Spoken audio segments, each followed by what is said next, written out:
Are we getting ready, staff? So we're going to start here in about 30 seconds.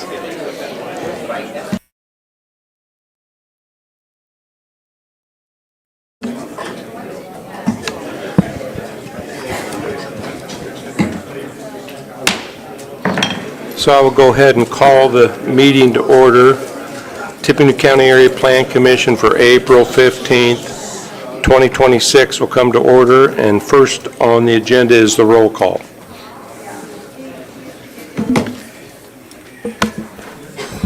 Jackson Bogan. Tracy Brown. Here. Ben Carson. Brad Halberg. Here. Jody Hamilton. Here. Larry Leverance. Here. Chad Lohmeyer. Here. Diana Looper. Here. Tom Murtaugh. Present. Kathy Parker. Here. Vicky Pearl. Present. Jerry Reynolds. Here. Todd Roswarski. Present. Gary Schroeder. Here. Steve Schewel. Here. Steve Snyder. Present. Stason Wheaty. Here. Quorum present. Very good, thank you. First on the agenda is the briefing session. Ryan, please. All cases are ready to be heard tonight. Staff just asks that UZO Amendment 126 be moved to the end of the public hearing portion, so all other cases can go in front of it. Very good, so I see we have that, so we're going to hear that at the end of the meeting. Yeah, that's For the reflected in last here. Yeah. That's reflected there in the order of Okay. the evening, so Okay. just wanted to confirm that. Thank you. Well, approval of the minutes, Larry. I move to approve the minutes from the March 18th, 2026 public hearing as submitted. Second. So I have a motion and a second to approve the minutes. Any comments or corrections? Hearing none, all those in favor say aye. Aye. Opposed? The motion carries. New business, Larry. I move to hear and vote on Resolution 2026-03. Second. Okay. Well, this is a companion to item that was heard previously in the city of Lafayette. This is the Resolution 2603 for the Southeast Industrial Area Amendment. This is concerning the county's portion of that. We kind of have an area map here similar to what we had last time. We'll just leave it on that. Proposed amendments to this TIF are intended to facilitate infrastructure and other capital improvements to support the development of the Sustainia company that will be coming to the community. As with before with the city's version of this, this is in an area that is partially in the Fuji-Isuzu amendment, and which would support expanded industrial development. So the long and short of it is, this amendment does conform to the comprehensive plan and staff's opinion, and we are recommending approval of the resolution. Happy to answer any questions. Very good. Thank you, Ryan. Does anybody wish to represent this? Any comments from the audience? Hearing none, any questions or comments from commission? Hearing none, we have a yellow ballot.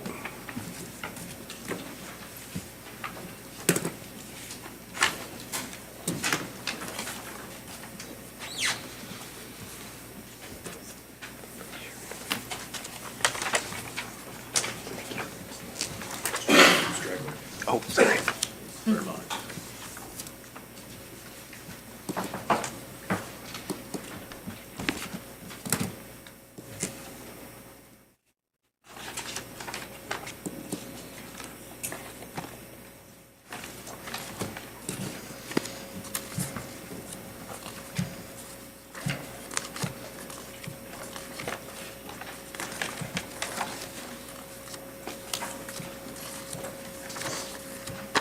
We have a unanimous ballot for approval of the resolution.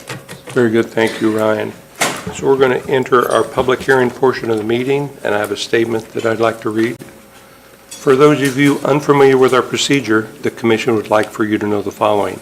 When we hear requests to subdivide land, we're only concerned as to whether the actual drawings showing the division into lots meets the technical requirements of our ordinance.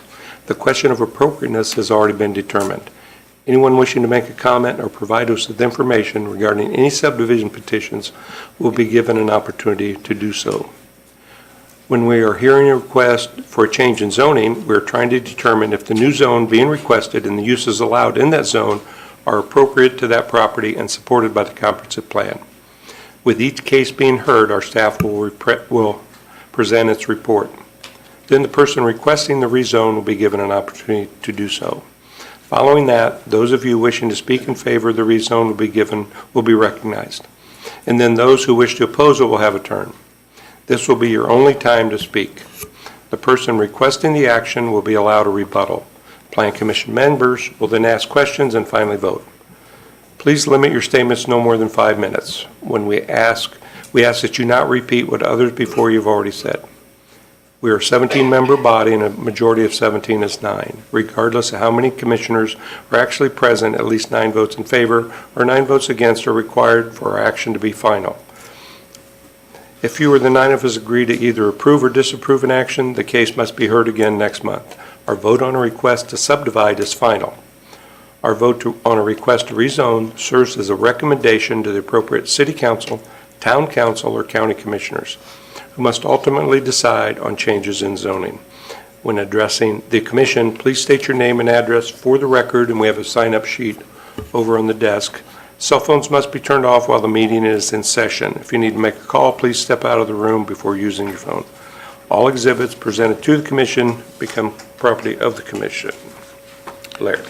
I move that there be incorporated into the public hearing portion of each application to be heard this evening and to become part of the evidence at such hearing, the Unified Zoning Ordinance, Unified Subdivision Ordinance, the Comprehensive Plan, the bylaws of the Area Plan Commission, the application and all documents filed therewith, the staff report, and recommendations on the applications to be heard this evening, and responses from the checkpoint agencies. Second. All those in favor say aye. Aye. Opposed? That motion carries. Now, I would entertain a motion to change the order of our agenda tonight and move UZO Amendment Number 126, Solar Energy Public Hearing Discussions to after the subdivisions and rezone hearings on tonight's agenda. I so move. Second. We have a motion and a second. Any discussion? Hearing none, all those in favor say aye. Aye. Opposed? That motion carries. Subdivisions, Larry. I move to hear and vote on 5339 Stockwell Park Street subdivision, minor sketch. Second. Good evening. Amanda Esposito, APC staff. So we are here in the unincorporated town of Stockwell on the southwest side. And this is a bit of a replat here for an existing lot that was created in the 1800s. It's next to a platted road, Park Street, that runs north and south. It has been dedicated as right-of-way since the recording of the original plat in the 1800s, but that road has never been built. As you can see in the aerial here, it's just simply a driveway that goes to the homes along this stretch of road. Also, there is or was a platted road that runs along the south side of the lot that has been vacated. That was a portion of Suburban Street that you can see along the right side of the screen there. So this lot is also a little unique in that a portion of it is zoned AA because the zoning goes to the center line of any public right-of-way, so part of it is AA, the rest of it is R1. Since the majority of it is R1, the lot will be developed to R1 standards, and those setbacks will be shown on the final plat if this is approved. So the subdivision conforms with all of the requirements here, and we are recommending conditional approval of this minor subdivision. Happy to answer any questions. Very good. Thank you, Amanda. Petitioner, their representative. Todd Starr with Starr Associates, 215 Alabama Street in Lafayette. Thank you for the staff for the recommendation. Here to answer any questions you might have. Very good. Thank you, Todd. Anyone else in the audience wish to comment on this? Questions or comments from the commission? Hearing none, we have a white ballot.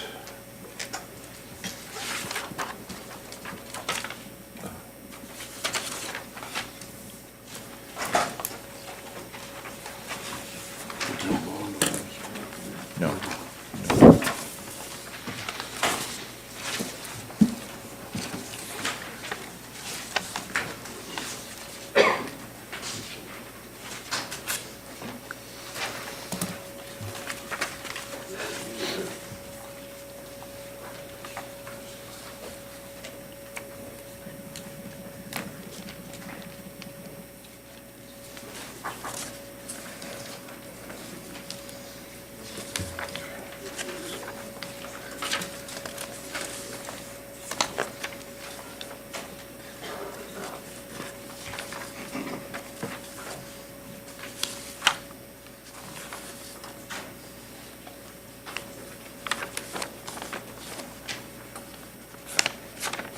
And we have unanimous ballot for approval.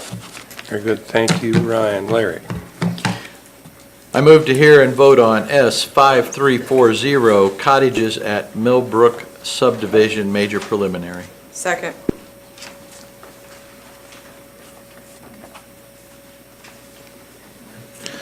Good evening. This is petitioners requesting the primary approval of 48 lots for single-family subdivision. This request is a little unique, and you'll see here's where doing, a portion is zoned R3 and R1C. They will all be single-family lots. There has also been a petition for variance, and the variance requested and approved was that lots 115 through 132 would have no frontage on a public road. As you can see, these lots here have rear access through a private driveway. Other than that, all the conditions are being met, and petitioner has requested for bonding, and staff is recommending conditionary primary approval based on the conditions outlined in the report. Very good. Thank you, Larry. Petitioner or their representative? Malachi Piercy, Kimley Horn, 101 Foundry Drive. Agree with staff. Happy to answer any questions. Thank you. Anyone else wishing to comment on this from the audience? Questions or comments from the commission? Hearing none, it looks like we have first variance ballot for one.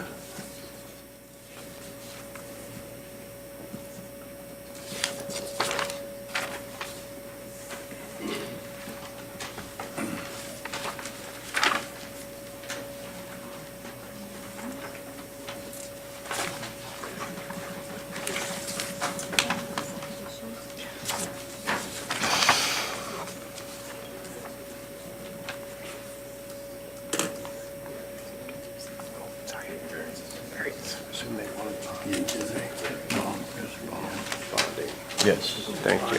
Thank you.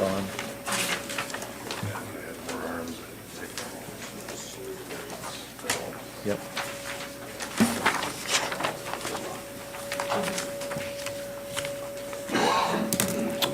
And then we have a ballot to approve the subdivision, subject to this vote.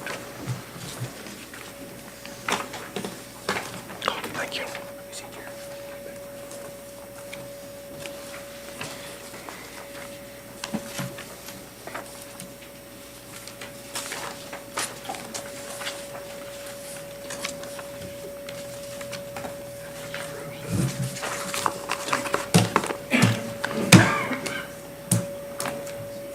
So did that get approved, Ryan?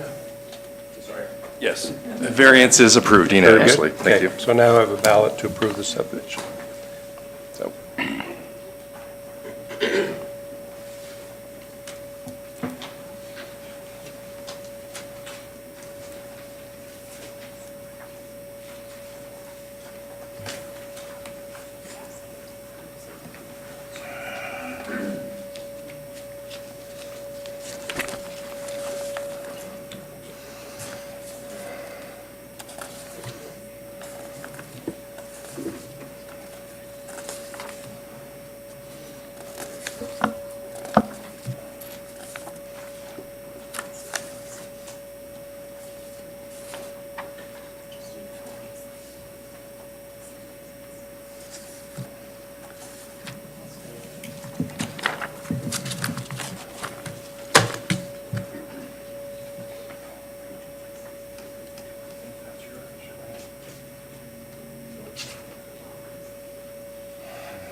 Colored outside the lines. Just hold it up, they'll identify it. Sorry, I didn't mention that. Requested bonding, my mistake.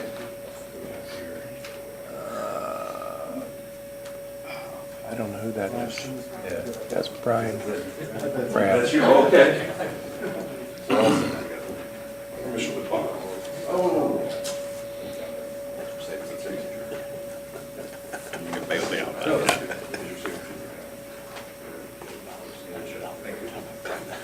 Okay, we now have unanimous approval, conditional approval with bonding.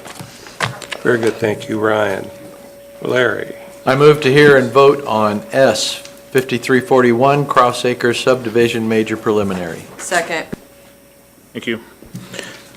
Petitioner is seeking primary approval for a 124-acre single-family lot subdivision on 36 acres on the southeast side of Lafayette. This property was zoned to R1B in 2024.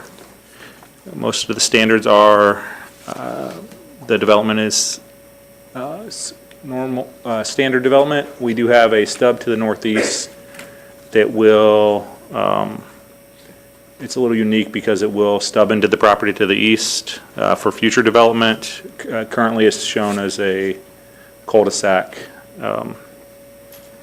Petitioner has requested to bond, and staff is recommending conditional primary approval. Thank you, Larry. Petitioner or the representative, please. Nigel Hensley with Kimley Horn. Our office is at 101 Foundry Drive, West Lafayette, Indiana. We're here representing the developer. We're the civil engineer for the project. We agree with staff's conditional primary approval of the preliminary plat. Happy to answer any questions. Thank you. Very good, thank you. Anyone wish to comment from the audience? Questions or comments from the commission? Hearing none, we have a white ballot, and they did request bonding.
We have unanimous ballot for approval, conditional approval with bonding.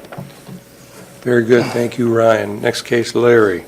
I move to hear and vote on S 5342 Purdue Research Park, Parkview Health Subdivision major preliminary. Second. Thank you. Petitioner, with consent from the owner, is seeking primary approval on a 3-lot commercial subdivision on 59 acres, plus 2 outlots. This petition has a portion of the property that was rezoned earlier this year to MR, and 2 additional lots that are shown that are zoned I3. You can see on the south side of the property, and then 2 outlots. Those lots will primarily be used for drainage. The primary request for this is for the Parkview Hospital to go in the MR piece, which is the larger lot shown on the drawing. Petitioner is requesting bonding, and staff is recommending conditionary primary approval. Very good, thank you. Petitioner or the representative? Good evening, Nathan Winslow. Oh, I'm sorry. My apologies. Good evening, Nathan Winslow with American Structure Point on behalf of PRF and Parkview Health. We have offices at 9025 River Road in Indianapolis, Indiana. We agree with the staff report and recommendations, and happy to answer any questions. Very good, thank you. Anyone in the audience wish to comment on this? Questions or comments from the commission? Hearing none, we have a white ballot and the requested bonding.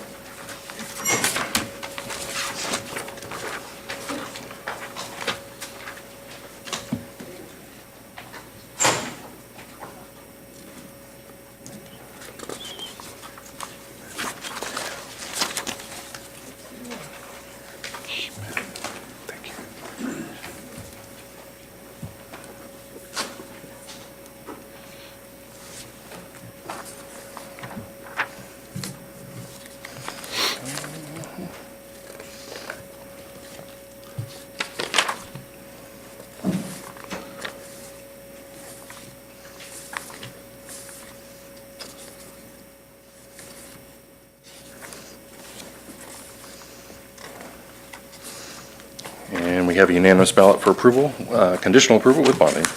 Very good, thank you, Ryan. Larry? I move to hear and vote on S 5343, 501 Cherokee Minor Subdivision, minor sketch. Second.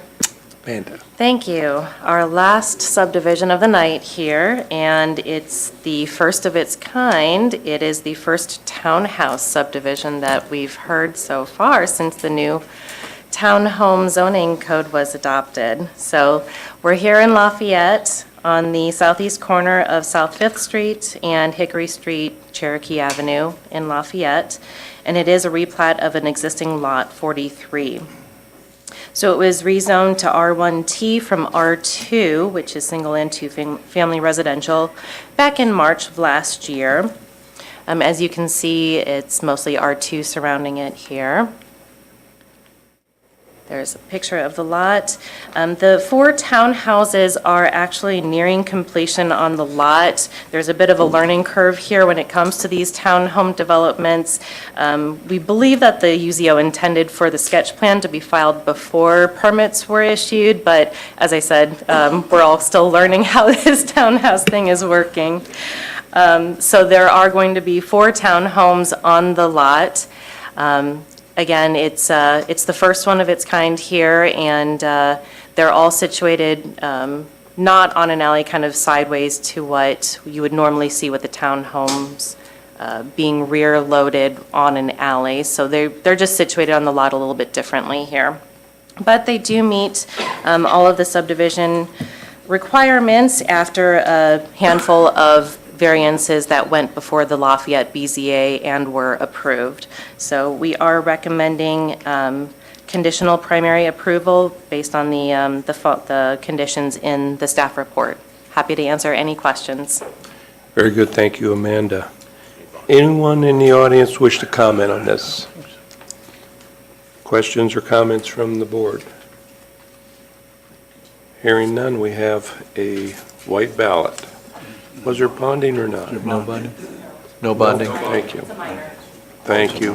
Thank you. Unanimous ballot for conditional approval.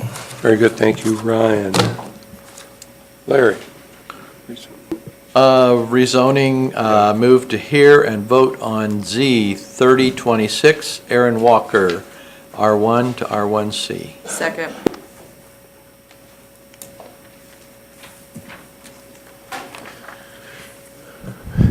Evening, everybody. Nathan McBurnett, planner. We're here at the corner of Union Street and Greenwich Road, is I think how it's pronounced. Property is zoned R1. It's part of kind of a residential transition area to the more commercial corridor to the south. The rezone includes 3 recently platted lots of the Walker Minor subdivision. As you can see shown here, the property lines are there. 2 of these lots are currently improved by single-family homes, and I think petitioner intends to raise the one to the north, so that'll be gone. All surrounding homes are also zoned R1. This area has a number of properties that are pretty small for the R1 standards. They average around 7,000 square feet. The minimum lot size for R1C is 4,400 square feet, so it'll still be smaller than that, but it sort of fits the character of the small lots in the area. And because of that, as just a reference point, since we haven't seen any R1C on the ground yet, if you look just to the southeast, the Shenandoah apartments or the Shenandoah plan development, the density of that plan development is pretty well representative of R1C. So that's a good point of reference when we're thinking about what that density might look like. But anyway, staff recommends approval. Happy to answer any questions. Very good, thank you, Nathan. Ryan. Ryan Munnin with RTS Law here on behalf of the petitioner. The existing 3 lots are between 105 and 150 feet wide and average 14,000 square feet. The surrounding lots are nowhere near this wide or large. And although zoned R1, they are actually generally compliant with R1C standards. So therefore, this rezone would allow the petitioner to add a total of 4 additional lots for new construction and produce lots that are comparable in size to what surround this. The lot sizes we anticipate range from approximately 4,600 square feet to that center lot will remain largely the same at 12,000 square feet. These will be single-family homes for sale. We've discussed this rezone with the city, and the only concern that was raised was with respect to the possibility for on-street parking. However, there will be room for at least 2 off-street parking spaces accommodated by a single-car garage and driveway. So with that off-street parking, the city was satisfied with this and is supportive of the request. This proposal also aligns with a number of city policy goals, particularly expanding the range of housing options and encouraging appropriate infill development like this. We concur with staff's report and recommendation and respectfully request your recommendation. We'd be happy to answer any questions. Thanks. Very good, thank you, Ryan. Those in favor of this petition have an opportunity to speak. Anybody wish to speak to this? Those opposed? Yep. Just name and address for the record, please. Renee Costanza, 901 Eastwick Drive.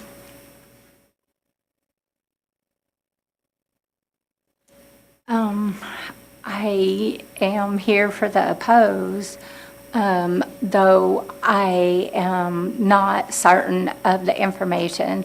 The letters that we received as neighbors, it didn't say how many were going to be on the lot, but I think Ryan answered that. He said 4, but we still are not understanding about the size of, specifically of how many will be on the lots and the size of those homes.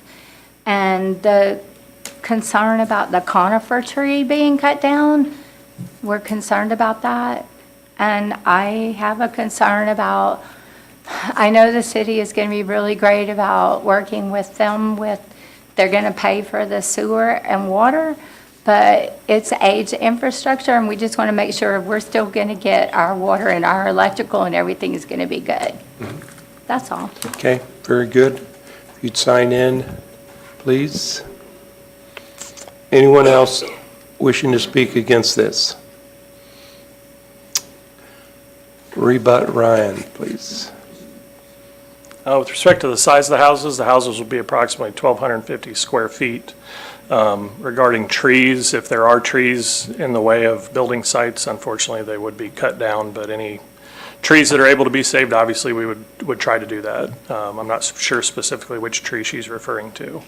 And with respect to utilities, we're confident that utilities for neighboring properties won't be impacted negatively. Very good, thank you. Questions or comments from the board?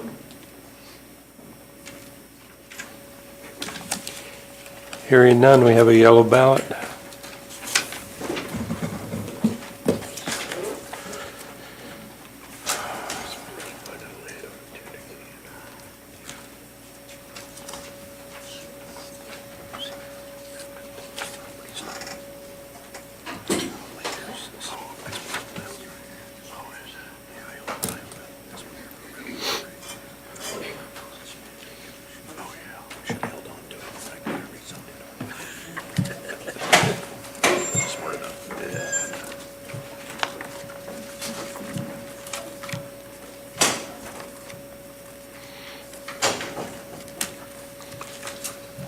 We have a unanimous ballot recommending approval. This will carry on to Lafayette City Council next month. Very good, thank you, Ryan. Next case, Larry. Okay, the ordinance amendment, I move to hear and vote on UZO Amendment 126. Second. Thank you. So before staff presents here, many of you were at the two ordinance committee meetings, or at least one of them, where we have a lot of people that wish to speak, it seems like, and we have limited comment to 3 minutes on that, so I would entertain a motion to make that change. I move to suspend the rules and limit public comment to 3 minutes. Second. Motion is second. Any comments, concerns? Hearing none, all those in favor say aye. Aye. Opposed? That motion carries. Now, staff, please. All right. Well, I want to just give a brief overview of how we arrived here. In June of last year, the commissioners adopted a resolution placing a moratorium on large-scale solar energy systems development in the county for a period of 1 year in order to study the issue. To that end, the commissioners assembled a study group of individuals with a combination of knowledge, expertise, et cetera, in solar development. This group was assembled in the early fall, in September of '25, and concluded their work in February of this year, largely meeting twice a month. And those individuals are stated in my brief here, and I did want to thank them for their service. It was much appreciated.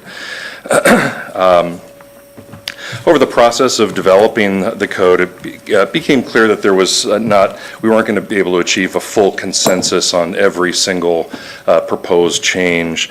And so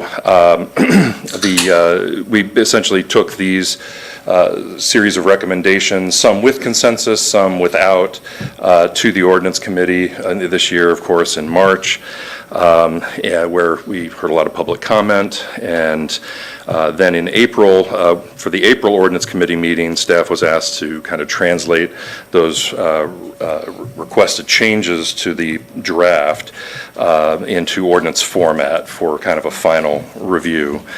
And at that April meeting, the ordinance committee, again, took some comment, but had a lot of discussion amongst themselves and with staff, and made a host of recommendations for further changes. And the results of those efforts are in front of you tonight. And so in all, staff does laud the improved structure of the solar ordinance. There's a lot more detail. It's a little bit stricter. So we're impressed with that effort. And so with that in mind, we submit this to APC for their recommendation. Happy to answer any questions about the process. Otherwise, we'll carry forward. Very good. Thanks, staff, for getting us to this point.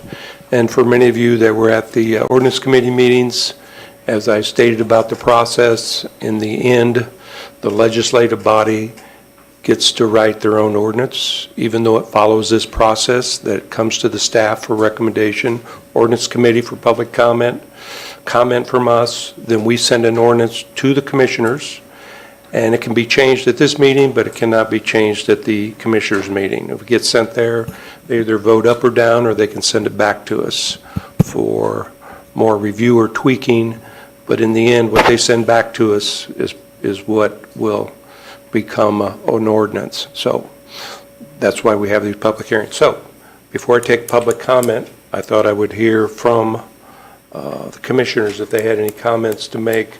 So we have a working document for people to comment on. So we have the changes in there, and as we take public comment, we'd like to address those. We've heard about the virtues and maybe the ills of solar, but this is about, you know, what ordinance are we doing, and specifically to that is what I'd like to hear comment on. So that being said, any comments from the commissioners? There was, and I don't have the page in front of me right now, but in talking to staff, there was you may recall the language on the charts that dealt with the setbacks, and the recommendation being that those be changed substantially. There's some language at the top of that chart that I believe is a remnant from the initial discussion, and I believe staff's going to try to explain how that, or they'll be able to effectively explain, because once I spent some time with them and they went over it, it makes perfectly good sense, but I'll yield to staff now to do that, please. I got to get my whiteboard. Give me a second. And we're referring to page 6. That's correct.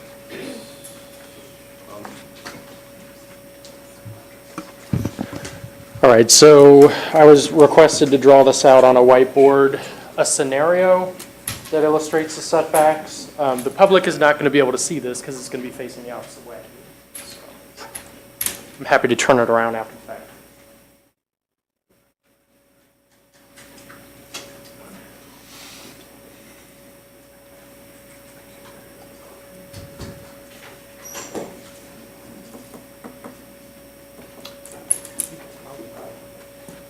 From the table, it would be seen easier. Yeah. Some extent. I got it. We'll let him do his thing. Let him do his thing. He can turn it around, explain to them if that's too long.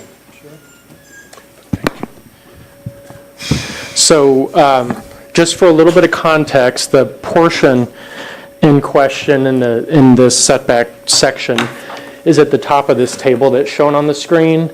The language is the number of non-participating property lines within 200 feet of the SES project boundary. There were some questions about which properties the setback would apply to. So if a property is not adjacent, I guess as a reminder, non-participating property includes any property within 2 parcels or 200 feet, the greater of the two, right? So non-participating property doesn't simply mean adjacent properties. And so there were some questions about how far out away from the project property, which properties would enjoy the graduated setbacks. And so I have a scenario here to try and explain this. Basically, we have a defined solar, large-scale solar project boundary. It's the larger square. So we're just going to assume that the project boundary is coterminous with the property lines of the property or properties that it's on. And then as you can see, the solar array is a smaller portion of that larger project, which is what we saw with the rainbow trout petition. The project boundary is characteristically much larger than what the array actually is. And so in the setback table, what we mention, we define setbacks specifically from the certain components of the solar array to non-participating property lines. And so you'll see, can everybody actually see this? Okay. So you'll see a measured setback from the edge of the solar panels, which is the first row, or the second row rather, in the table. So the solar panels and mounting devices measured to the property line. Basically, what we're proposing with the setbacks are that we have graduated setbacks, so the more property lines of a non-participating property that are within a certain range of the solar facility, the setbacks become larger, basically. And so with that said, we're also proposing a provision for non-participating property owners to waive that setback, right? So if they don't feel that they need the setback, if they've struck some deal with the solar developer, then they can waive those setbacks, or they can determine a smaller setback if that's what they want. And so the situation then becomes, okay, if we have an adjacent property that has decided to waive the setback or has decided to agree to a smaller setback, how does the next property further away, how are they affected? Do they still enjoy the full setback that they're due, or do they have to sort of kind of take what this property owner, the waiver that they've agreed to, do they then have a smaller setback as well? And so basically the answer is no. And we would be able to determine this through a site plan review when they submit a plan to us and they define the project boundary. And we see the extent, assuming this is the site plan, we see where the project boundary is defined, and we see the distance between the project boundary and all non-participating properties. We'll see, even if this property owner has waived their setback, if this property is not enjoying the minimum setback of 500 feet, which is shown there, then the waiver that they signed it's not made irrelevant, but basically that second property owner would still enjoy the setback. So even if the property A, in this case, had completely waived the setback and said, we want 0 setback, they would still have a certain amount of setback that would accommodate the next property owner who presumably hasn't signed a waiver. And so the 200 feet that we proposed here was based on the non-participating property definition, which is every property within 2 parcels or 200 feet. And so the solution that we kind of talked about with the commissioners, and hopefully I'm framing this in the same way that I did in our meeting, we're proposing to just change the 200 feet to 500 feet, so it matches the minimum setback. So any property within 500 feet of the project boundary then, enjoys these setbacks unless they waive them. And for every property owner that waives those setbacks, then that 500 radius or box then applies to the next property that then becomes within that range. Happy to answer any questions about this, if there are any. Any questions from the board on that? I think I understand it. Thank you, Nathan. Any other comments? Hearing none, would you mind spinning that around and showing them briefly to share with them? They heard what you said. You can show them the picture now. Please. So staff's recommendation would be to change that 200 to 500. Okay. So while he's doing that, why don't we entertain a motion for that, to put it on the floor for discussion? So moved. Second. So I have a motion and a second to change the minimum setback from 200 to 500 feet. Questions from the commission on the 2 to 500? Hearing none, all those in favor say aye. Aye. Opposed? That motion carries. Okay. Tracy, did you have anything else, or Tom? Yeah, we did have one more in regard to decommissioning. I'm sorry, on page 12, decommissioning, to add language in regard to the provider of this surety, would that financial institution should be FDIC insured and authorized to do business in Indiana. So I'm assuming we'd want to put that in F7, but I'll leave that up to staff as to where that language definitely should be added.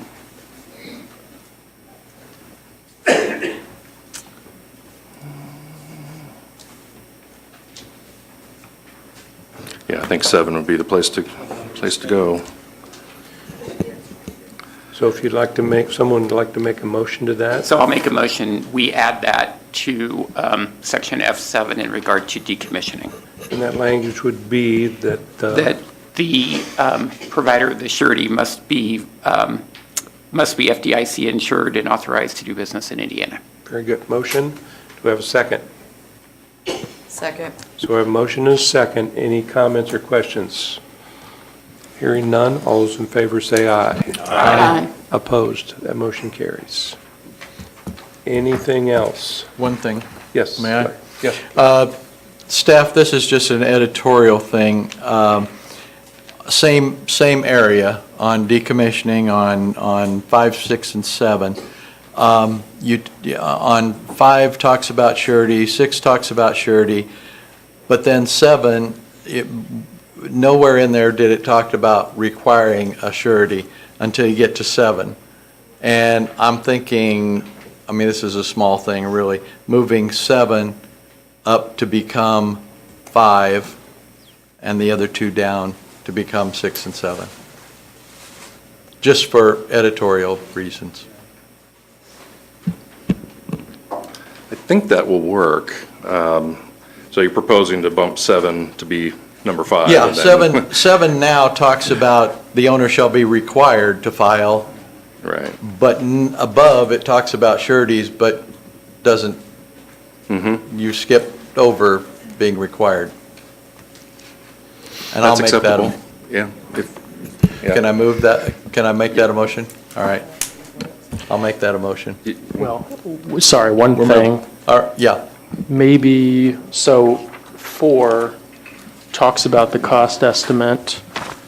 So maybe moving it before number 4. Oh. Yeah. I didn't think that mattered. I mean, it's just a cost estimate. Then you get the surety to cover the cost estimate. I see, okay, makes sense. So I have a motion. Did we have a second for that? Second.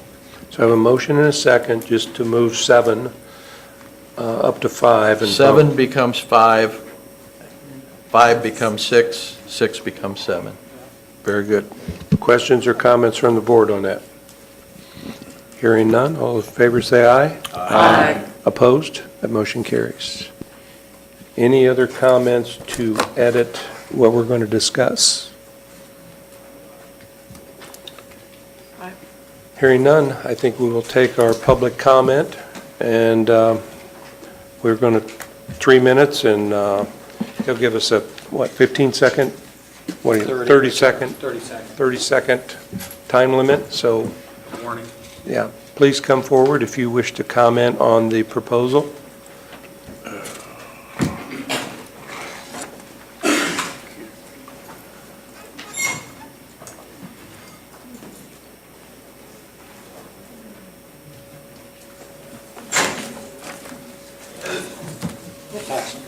Yeah, I was gonna say we can. Just get, we'll get around. Thank you. Thank you.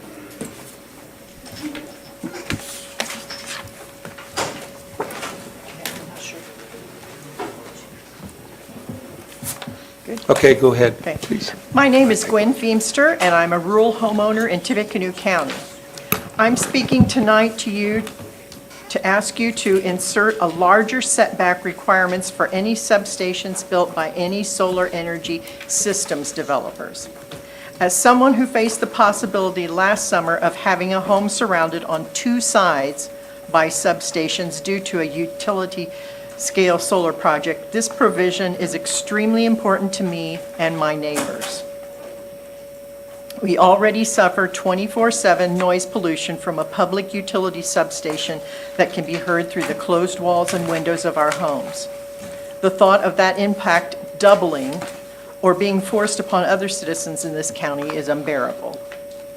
Under the current draft, inverters and transformers are both lumped together for a setback of 500 feet or greater, but these 2 components of a solar facility are not comparable. Generally, industrial solar installations use inverters that are approximately the size of a small shipping container and are dispersed throughout the interior of the project. By contrast, high-voltage transformers are concentrated in a substation yard that must be separate from other project equipment in a fenced area that encompasses many acres. Unlike the major portion of the solar development, substations require higher fencing for security. They require constant nighttime lighting for safety. They cannot be buffered for safety reasons, and they are louder than all the other components. Given these distinctions, I'm asking you to mandate a larger setback for substations. This setback is justified because it protects the public health by reducing noise pollution, public safety by moving high-voltage power equipment away from homes, and public welfare by protecting our property value, viewshed, and overall enjoyment of our homes. These changes are on tab 3 of your binder.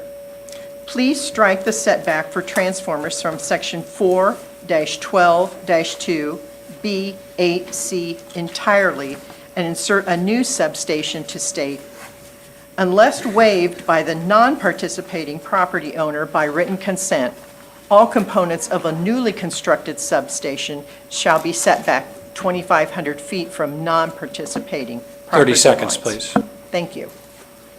Thank you. Next, please.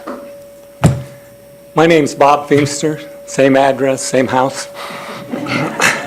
Tippecanoe County landowner. We live next to an electrical substation, so we have personal experience regarding noise created by electric generation. So I thank you for including the 45 decibel noise limit at property boundaries into the solar ordinances in alignment with the industrial noise limits in the UZO. Persistent and recurring noise from solar substations and inverters are well known. The 45 decibels is not an arbitrary level. It corresponds with the World Health Organization guidelines for outdoor noise levels to avoid stress annoyance symptoms, sleep disruption, hypertension, and heart disease. Thank you for limiting the duration of construction activity to daytime hours. I ask you to consider some additional steps. They are at tab 4 in your binder. First, in section 4-12-2D1, restrict noise exposure during the noisy construction stage by revising the hours of construction to be limited between 8 a.m. and 5 p.m. Monday through Friday. Also, further add a line 4-12-2E3 to limit construction repetitive high decibel noises to levels below 75 decibels at any time. There are now much safer and quieter alternatives to the high-impact ramming devices used in the past to pound solar mounting posts into the ground. An ordinance limiting high-impact noise exposure may help accelerate the move toward quieter methods and reduce the all-day bam, bam, bamming from post rammers that all solar facility neighbors have to endure. Please make these changes to limit the hours and levels of construction noise. Thank you. Very good, thank you. Next, please. Good evening. My name is Liz Solberg, and I live in rural Tippecanoe County. My husband and I have appreciated and benefited from the solar array that we installed a number of years ago. We feel that our county needs to grow. We feel that our county needs to update its ordinance to help our community join the growing and essential movement to provide healthier and cheaper energy. It is our understanding that many companies now have green goals and are looking to establish their businesses in communities that allow implementation of those technologies. According to a recent Ball State University study, those restrictions cost Indiana counties hundreds of millions of dollars each year in economic activity and close to 9,000 jobs. The 400-acre limit on solar fields, the setback requirements, and the exclusion of land, Zone AA, may well have a negative economic effect on our county. We hope, doesn't look like it's going in that direction, but we hope that you might reconsider these fundamental points and act in our community's environmental and economic interests. And I'll give you the sheet that has the references to those articles. Thank you. Very good, thank you. Next, please. Hi, my name is Trina Rautebusch. I live in Indianapolis. I work throughout the state and throughout the Midwest for an independent power producer that develops, owns, and operates utility-scale projects like the ones that you're contemplating. I'm not speaking on their behalf. Rather, I wish to offer my expertise and perspective. I'm advocating for the property rights of landowners who wish to maintain the ability to lease portions of their land into a project, opportunities for economic investment in the county, and especially affordable American-made energy. As you contemplate this incredibly important set of decisions before you, I encourage you to center on facts, not fear. Lean into industry practitioners, as the Solar Committee has, to better understand the impacts of the decisions that you're making and to balance the diverse interests of local, state, and regional stakeholders. Energy projects of all generation types, not just solar, require years of planning, hundreds of millions of dollars of investment, and have far-reaching impacts beyond mere aesthetics. Decisions about siting such projects, ones that support our state's 5 pillars of energy, including reliability, resilience, stability, affordability, and environmental sustainability, they can't be brushed aside because these decisions are tough or unpopular. I respectfully ask, should you feel compelled to amend the ordinance that you created just a few years ago, that you incorporate only items that the committee has found consensus on and that reflect good policy and best practices. I submitted a letter several days ago outlining many of these.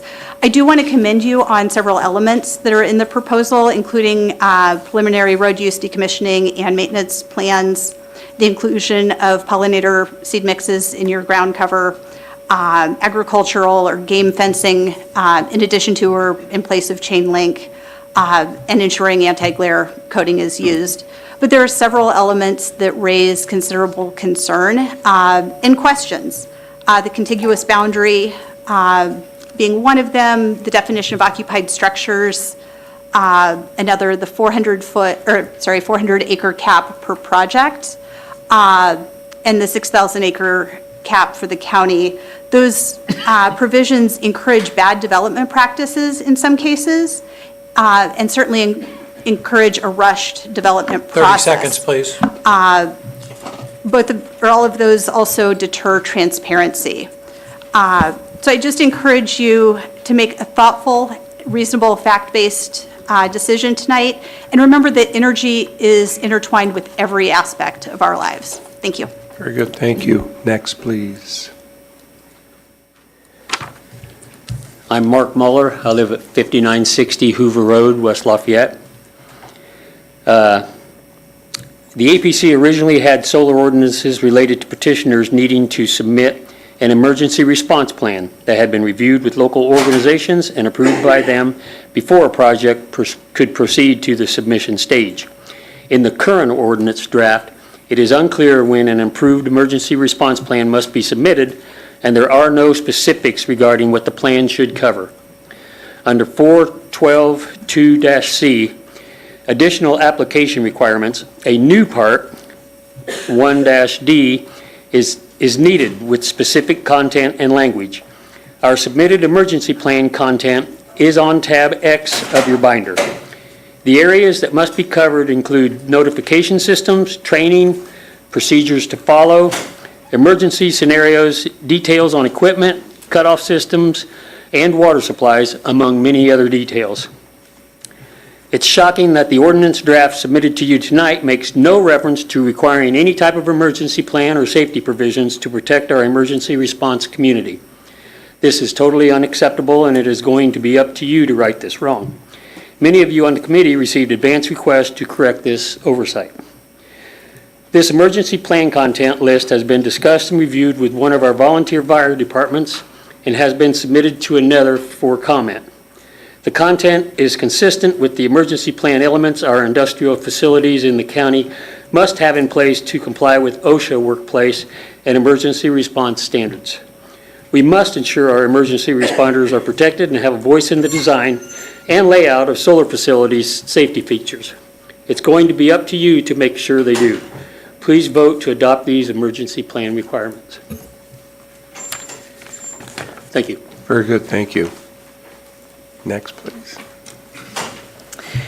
Good evening. My name is Jane Frankenberger, 2640 Newman Road, and I served on the Solar Ordinance Study Committee, working with others to try to develop a balanced ordinance that would allow those solar farms that are very well designed and well constructed to be installed in our county while protecting soil health, water quality, wildlife, and most of all, neighbors. The ordinance in its current form does contain key provisions we wrote to protect the environment and quality of life. Among these are the prohibition on grading and topsoil removal, the encouragement of agrivoltaics that would allow grazing or other agriculture under the panels, and required maintenance plans for the native vegetation. Unfortunately, these are negated by the extreme setbacks and unrealistic size and location limitations that people most knowledgeable with grid-scale solar industry will tell us that will effectively ban solar farms in Tippecanoe County. Because my name is on the report, as being a member of the committee, I want to say to you, and I want to say to the public as well, the ordinance that you have before you with these extreme provisions is not the ordinance we worked to develop. I talked with the APC staff yesterday to see if committee members could write a dissent, or if not, if our names could be removed, since I and others do not wish to be associated with these extreme ordinance provisions. Unfortunately, I learned this is not like the Supreme Court. We can't publish a dissent. So I'm stating it here for the record. I assume most of you read the editorial in this week's Journal and Courier, already referred to by Professor Michael Hicks, finding that counties with restrictions saw a net economic loss of nearly $200 million per year. Shockingly, the ordinance we have in front of us would put Tippecanoe County in the category of counties who will fall behind because they over-restricted renewable energy. I have watched in amazement as a small but vocal group opposed to utility-scale solar has so effectively lobbied for the extreme, and I think we could say outlandish provisions in this draft ordinance, often providing misinformation. So what I'm going to do for the rest of my talk is just a few examples of facts that have often not been accepted. So I'll see how many I can do in 3 minutes. I had a 5-minute talk here. Fact number 1, the topsoil will be protected due to strong requirements in the ordinance. It's right there in the ordinance, quote, mass grading and extensive, whoa, is that right? Cut and fill operations are prohibited except where required to address public safety. So removal of topsoil is prohibited. Could it be any clearer? Yet dozens of letters write in to say, we know that solar will destroy topsoil, will ruin the farmland. It's right there in the ordinance. I guess I'll have to skip over the other facts. I wanted to make clear that, and just end with, these are a few of the facts that are supported by the ordinance provisions and by evidence, which unfortunately have been disregarded. Sorry? How much more time do you need to finish? One sentence. One sentence. Can I just say, I and others, we were glad to be of service. Wait a second. If someone would recognize her to finish, that would be fine. If not, okay. Thank you. Just finish your comment, I and please. others were glad to be of service to the county on the Solar Study Committee, but it's disappointing that the resulting ordinance will hold the county back by effectively banning solar rather than encouraging a prosperous, clean energy future. Thank you. Very good. Thank you. Next, please. Next, please. Hello there. I'm Benjamin Davis. I live at 5105 Snapdragon Court in Lafayette. We built that home on a lot we chose back in 2016, so we've now about to cross our 10th anniversary there. One of the reasons we built there was because off to the east behind our lot was a big open field that we enjoyed. I'm also a solar enthusiast. I put solar on my home 4 years ago.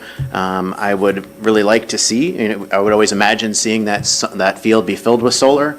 However, about 3 years ago, the land was sold and somebody started farming it, right? And there are no setbacks on that farmland. Actually, today the tractor was going by with the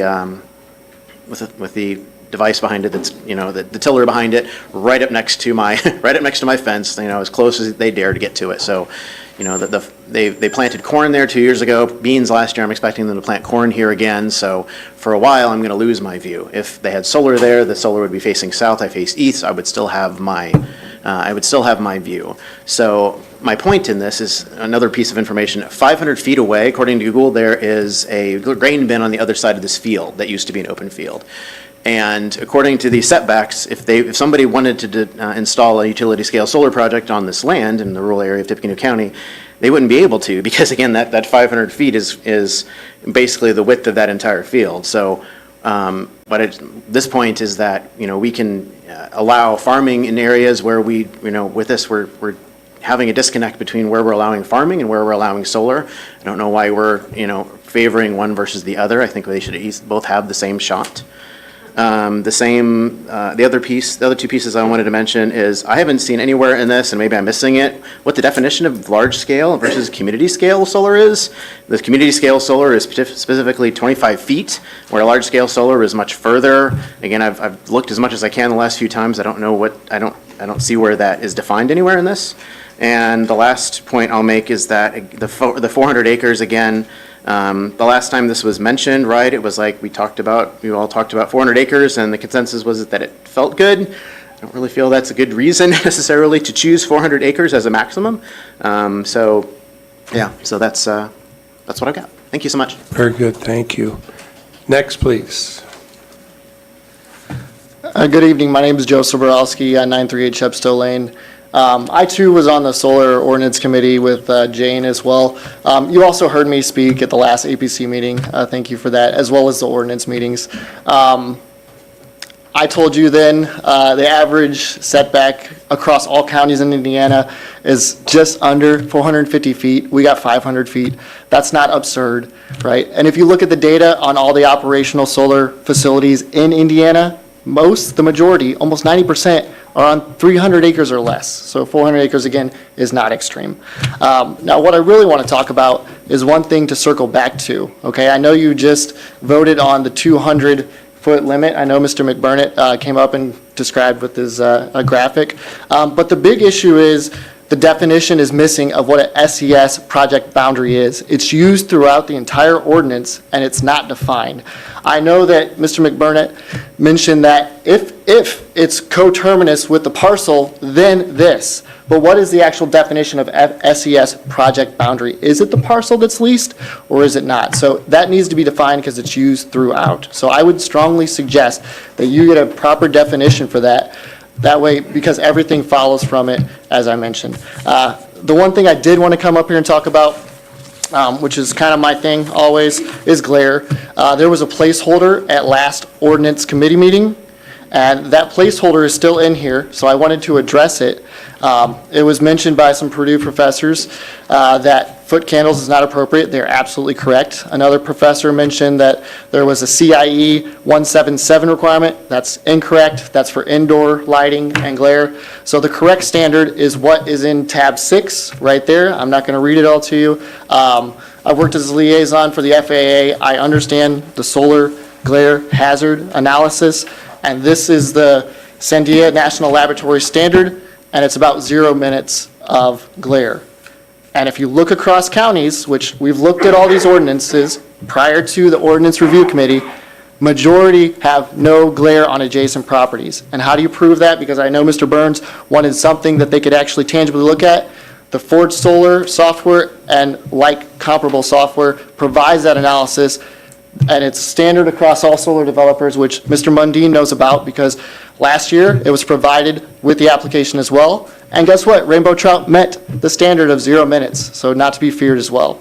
Okay. 30 seconds, please. And that's all I have. If you have any questions, I'll be in the audience. Thank you. Very good, thank you, Joe. Next, please. Hello, my name is Anna Sorg, and my residence is at 122 North Street, West Lafayette. So greetings, commissioners and staff, and thank you for continuing to put in so much effort into the solar ordinance. It is very appreciated. Today, I will be speaking to you on behalf of over 200 Purdue students from the Sustainable Energy Club of Purdue, the Purdue Student Sustainability Council, and the Boiler Green Initiative. So the proposed solar ordinance should be a compromise of the wants of the community. We have heard from both sides the benefits and consequences of solar, and at the end of the day, we all care about our community and the future of our livelihoods, which is why coming to a compromise on this ordinance is the best solution going forward. As the ordinance is written now, it essentially puts a ban on solar in this county. In section 8A on page 6 of the ordinance, there has been a settlement that large-scale SES should be contiguous and not exceed 400 feet. This regulation does not reflect the compromise and will deter solar developers from developing in this county. To allow for compromise, I urge the commissioners to have a non-contiguous large-scale SES and increase the max acreage. To reflect the sentiments of the citizens of this county, these changes must be adopted to allow for future development.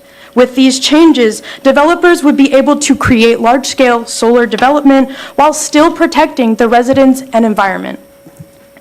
If the regulation is adopted as written, there will be little to no incentive for solar development in this county.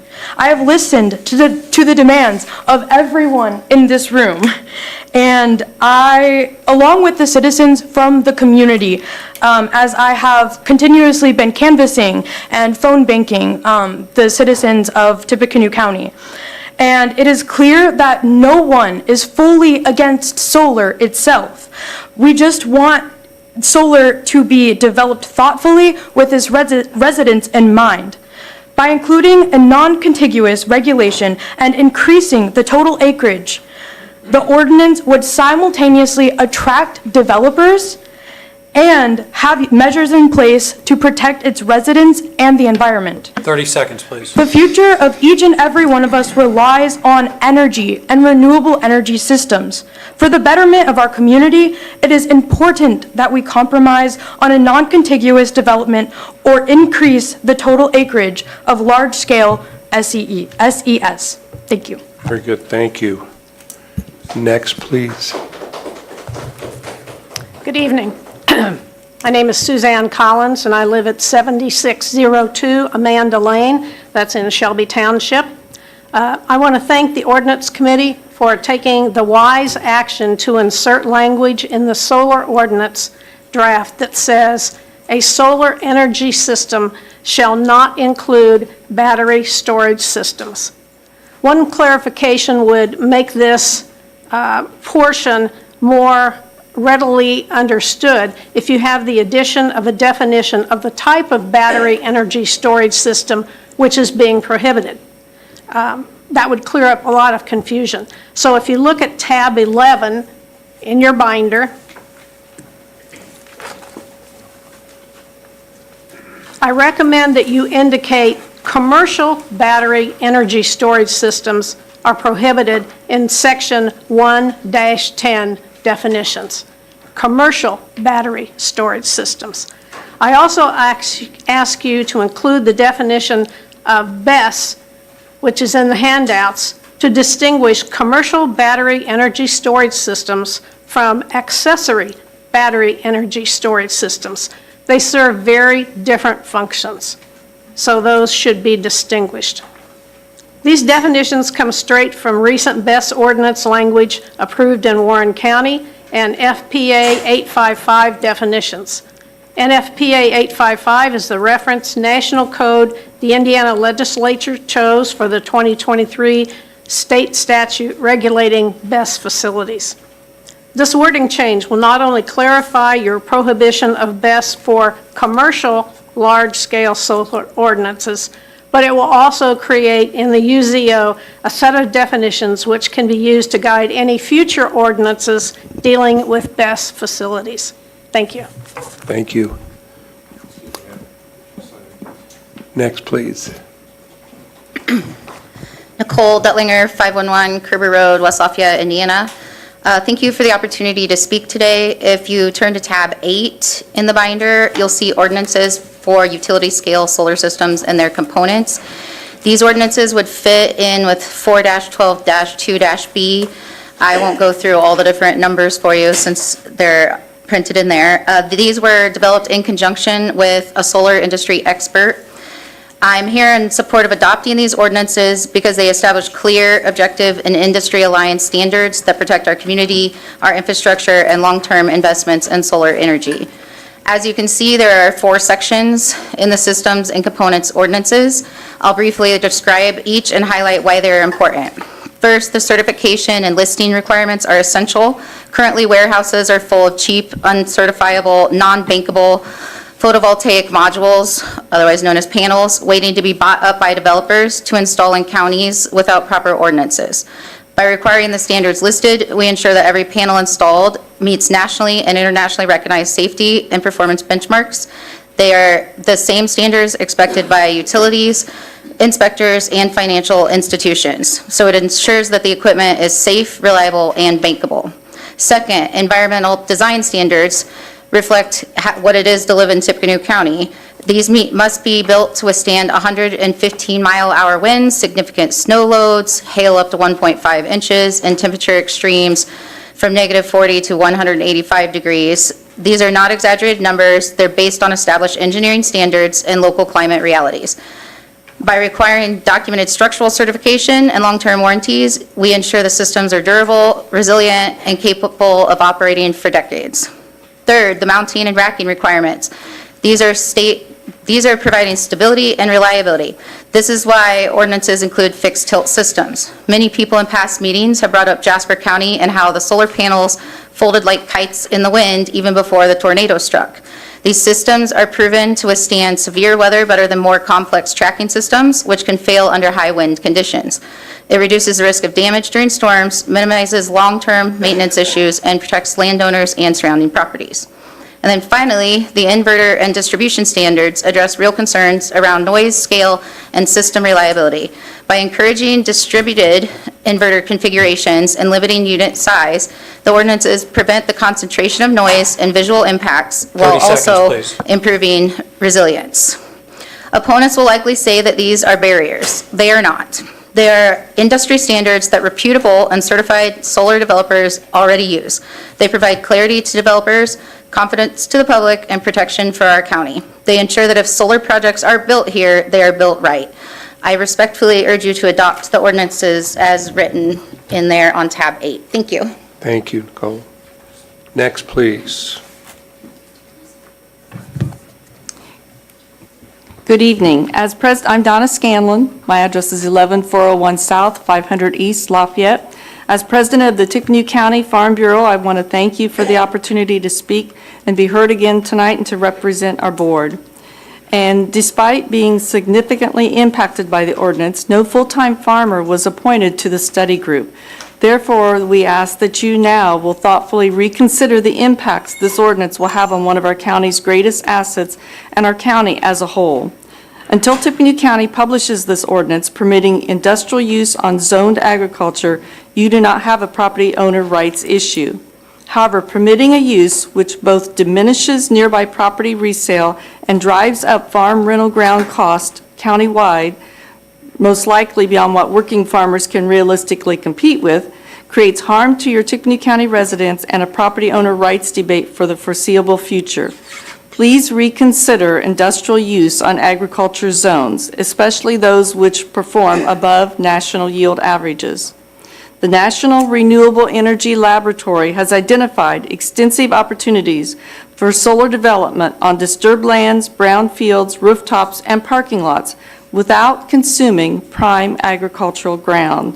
We ask that you add commercial, business, and institutional zones to the special exceptions with priority approval, community scale setbacks, and incentives for both resourceful and innovative solar use in our county on disturbed land.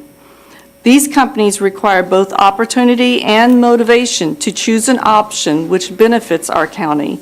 As it is written, not a single alternative put forth by the Commission challenges the developer's cheapest and easiest option of ag land use by providing for the opportunities the National Renewable Energy Laboratory supports. Furthermore, we ask that the ordinance section 412-2-C-1-D also require a minimum of 51% of the energy generated to remain for use in our county, ensuring local benefit for local land use. So short-term gain, at least we would get something for the long-term sacrifice we're making. There is insertable language suggestions, which I've just summarized, that were included in the letter that I sent to you on Monday, April 13th. Thank you. Very good, thank you. Next, please. Good evening, Corey Lane, 3034 Lindbergh Road, West Lafayette. As the County Education and Outreach Coordinator of Tippecanoe County Farm Bureau and a fifth-generation farmer, I want to thank you for the opportunity to be heard tonight and also represent our board. I want to reiterate our president's point. Despite being one of Indiana's top ag producers, no full-time farmer was appointed to the study group for this ordinance. We now urge you to pause and respectfully hear us. Tippecanoe County sits in one of Indiana's top grain belts. Our Wabash River Valley soils are deep and fertile, with 38 inches of rainfall and overcast skies that enhance deep canopy photosynthesis, resulting in yields that consistently surpass both state and national averages. And while we are located in Tornado Alley, our crops are pliable, minimizing damage during storms and making open fields ideal for ag use. Finally, agriculture use on agricultural land optimizes every acre without waste. It requires no setbacks, encourages practices which improve soil for increased yields, and maximizes the use of every acre with crops, livestock, and wildlife habitats. For these reasons, agriculture use on our county's agricultural land is the highest and best use of that land compared to industrial solar. Please reconsider reducing the quantity of overall cap to 3,000 acres. Furthermore, it is critical that the county preserve agricultural land using objective, performance-based standards. Land should only be considered for non-ag use if it falls below national or state yield averages as documented by the USDA. We also recommend rewriting Section 4-12-2-D, requiring native perennial vegetation be established prior to the start of construction, as well as propose new language requiring thoughtful green design efforts to preserve existing soil structure and vegetative habitats which help support domestic livestock and wildlife. It is fundamentally unsound to sacrifice irreplaceable, historically top-tier farmland for subpar use, as well as degrading our productive soils and wildlife habitats in the name of green energy. Thank you. Thank you. Next, please. Hello, my name is A.R. Lane.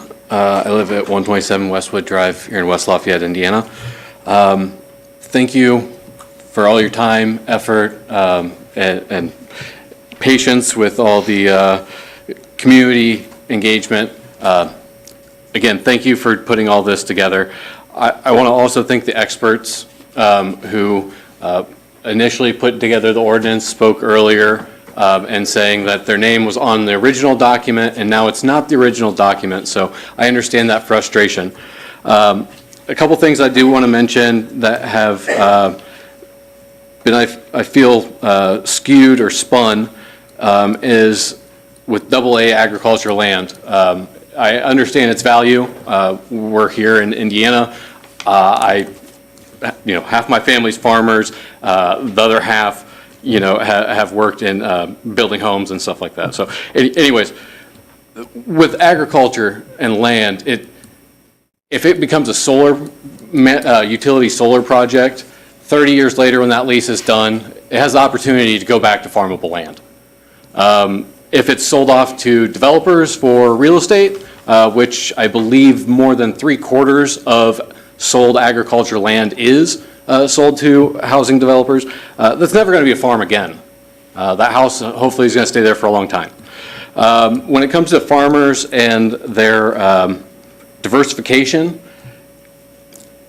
this farmland, if rented to a utility solar developer, would yield about 3 times as much rent per acre for that farmer. They would also be paying about triple the amount of taxes into the system. So they'd be paying more taxes to feed into our education, into our safety, into our infrastructure, but they should be okay with it because they're making 3 times the money that they would per acre. You hear the experts saying that topsoil is not going to be damaged. There was a request, the previous speaker, about native seeds being planted pre-construction, which though I do feel that native seeds and vegetation is a good idea, planting pre-construction sounds backwards to me. But having ordinance that says there are beautification standards for those developments. It sounds like the big pushback is the eyesore that this is going to be. 30 seconds, please. Put in the ordinance recommendation for, beautification or hardscaping or greenscaping. Anyways, I submitted a fact sheet that looks at Randolph County as a live use case. They're very successful. They're happy with it. It's feeding into their tax system. Let's not get caught up in feelings and let's look at data and facts. Thank you. Very good. Thank you. Next, please. Hi, good evening. Steve Shelby, 9131 West, 125 North, West Lafayette. I got to mention one thing off script. 75% of the land in Tippecanoe County is farmland, but the experts on that committee, how many of them are farmers? Might just think about that. So there are two other amendments that we'd like added to the ordinance. You'll find them on tab 4 of your binder. The first one has to do with section 5, 4-12-2, construction and maintenance, repair of public and private drainage. Ag drainage removes excess water from the soil to enhance crop production is done through tiling systems. Those are a series of small pipes called tiles that laid underground in a grid pattern across the field. These pipes have small holes in them where the water can drip down into them. So when the soil gets too wet, like we have a heavy rain, the excess water seeps into the pipes. The pipes carry this water away from the field, usually to a nearby county ditch. Farmers often link their tile systems to their neighbors' tiles to make drainage more efficient.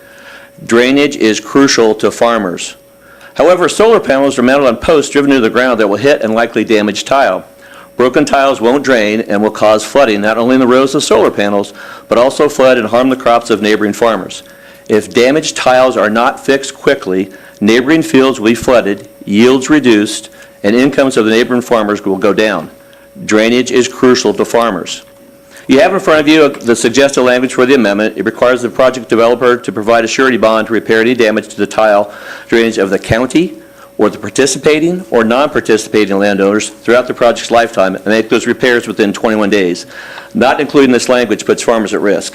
So we ask that this language be added to section 5, 4-12-2, construction and maintenance. The second amendment, real quick, is a new item under section 5, 4-12-2, construction and maintenance, ownership change.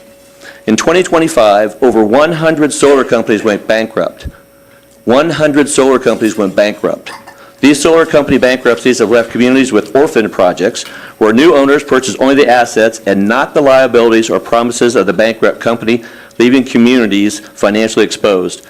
Cheap financing, expiring tax credits up to 50% of project cost, and huge government subsidies have dried up. The lure of cheap imported solar panels and ineffective energy policies have created financial stress for overstretched solar developers. You have in front of you the suggested language for the Second Amendment. This new amendment adds language that ensures that if an SES project is sold, the agreement must contain language ensuring the new owner assumes all liabilities and contractual promises. The county must be notified 60 days in advance of the sale, 30 seconds, and the please. new owner must provide written confirmation within 30 days. Any special exception and all other local approvals for the SES are void if a new owner fails to provide written confirmation. Reinstatement of a voided special exception would require a new application. So if this is not done, the county will be at risk for significant financial liability.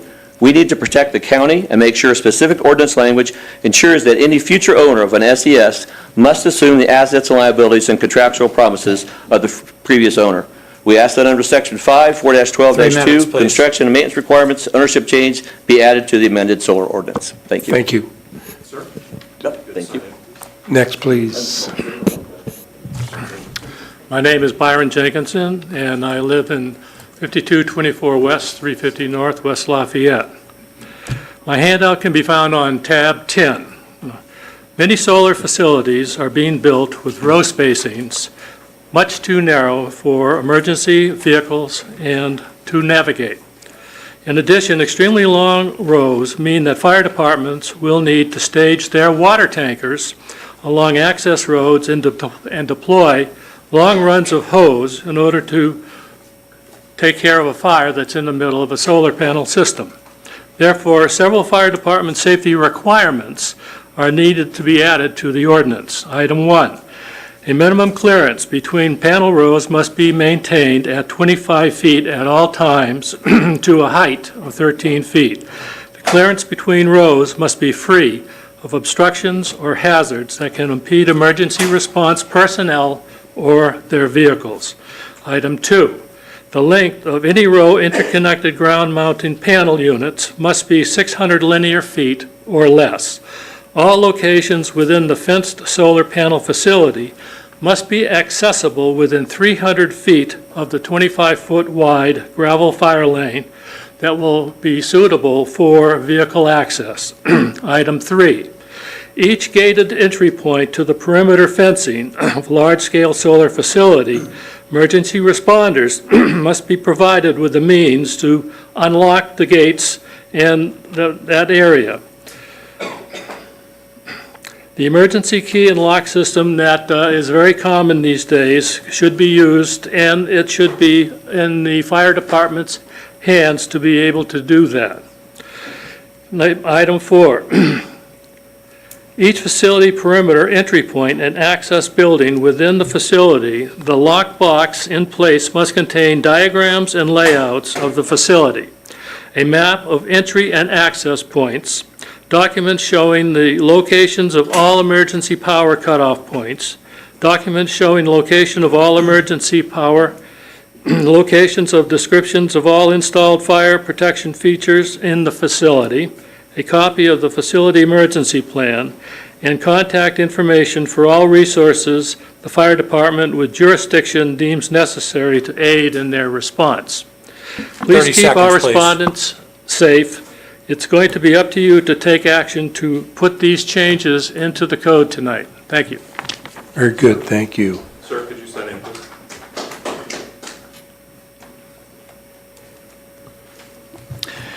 Kenny McClary, 942 Chepstow Lane, West Lafayette.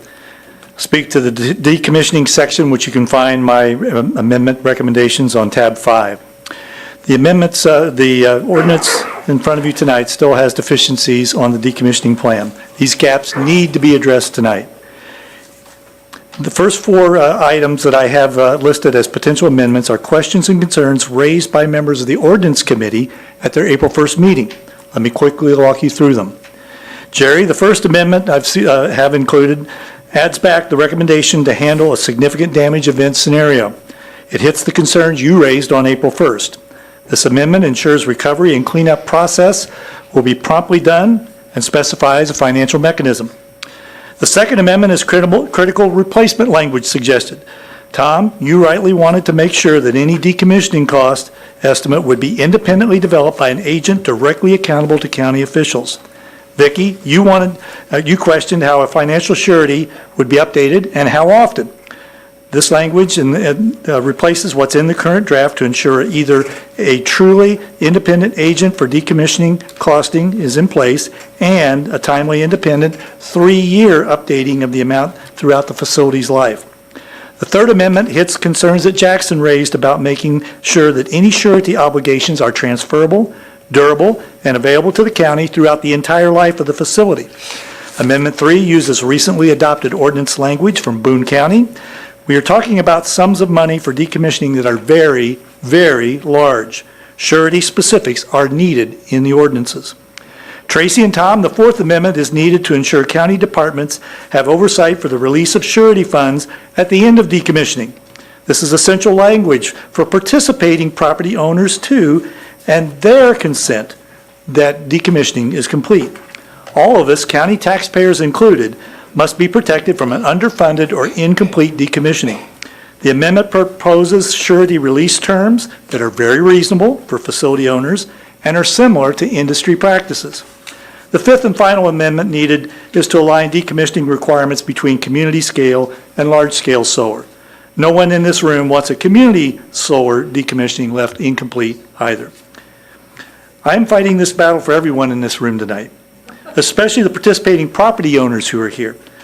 They will suffer financial ruin if we don't get this part of the ordinances right. All county residents would be placed at financial risk and county infrastructure. Please pass these 5 proposed amendments. Thank you. Very good, thank you, Kenny. Next, please. Good evening. I'm Carol DeHaven. I'm also a property owner in western Tippecanoe County. And I want to thank each of you in the Planning Commission just for taking ownership into this ordinance. As a landowner, our health and safety, water and well, as you've heard, rural investment need to be protected.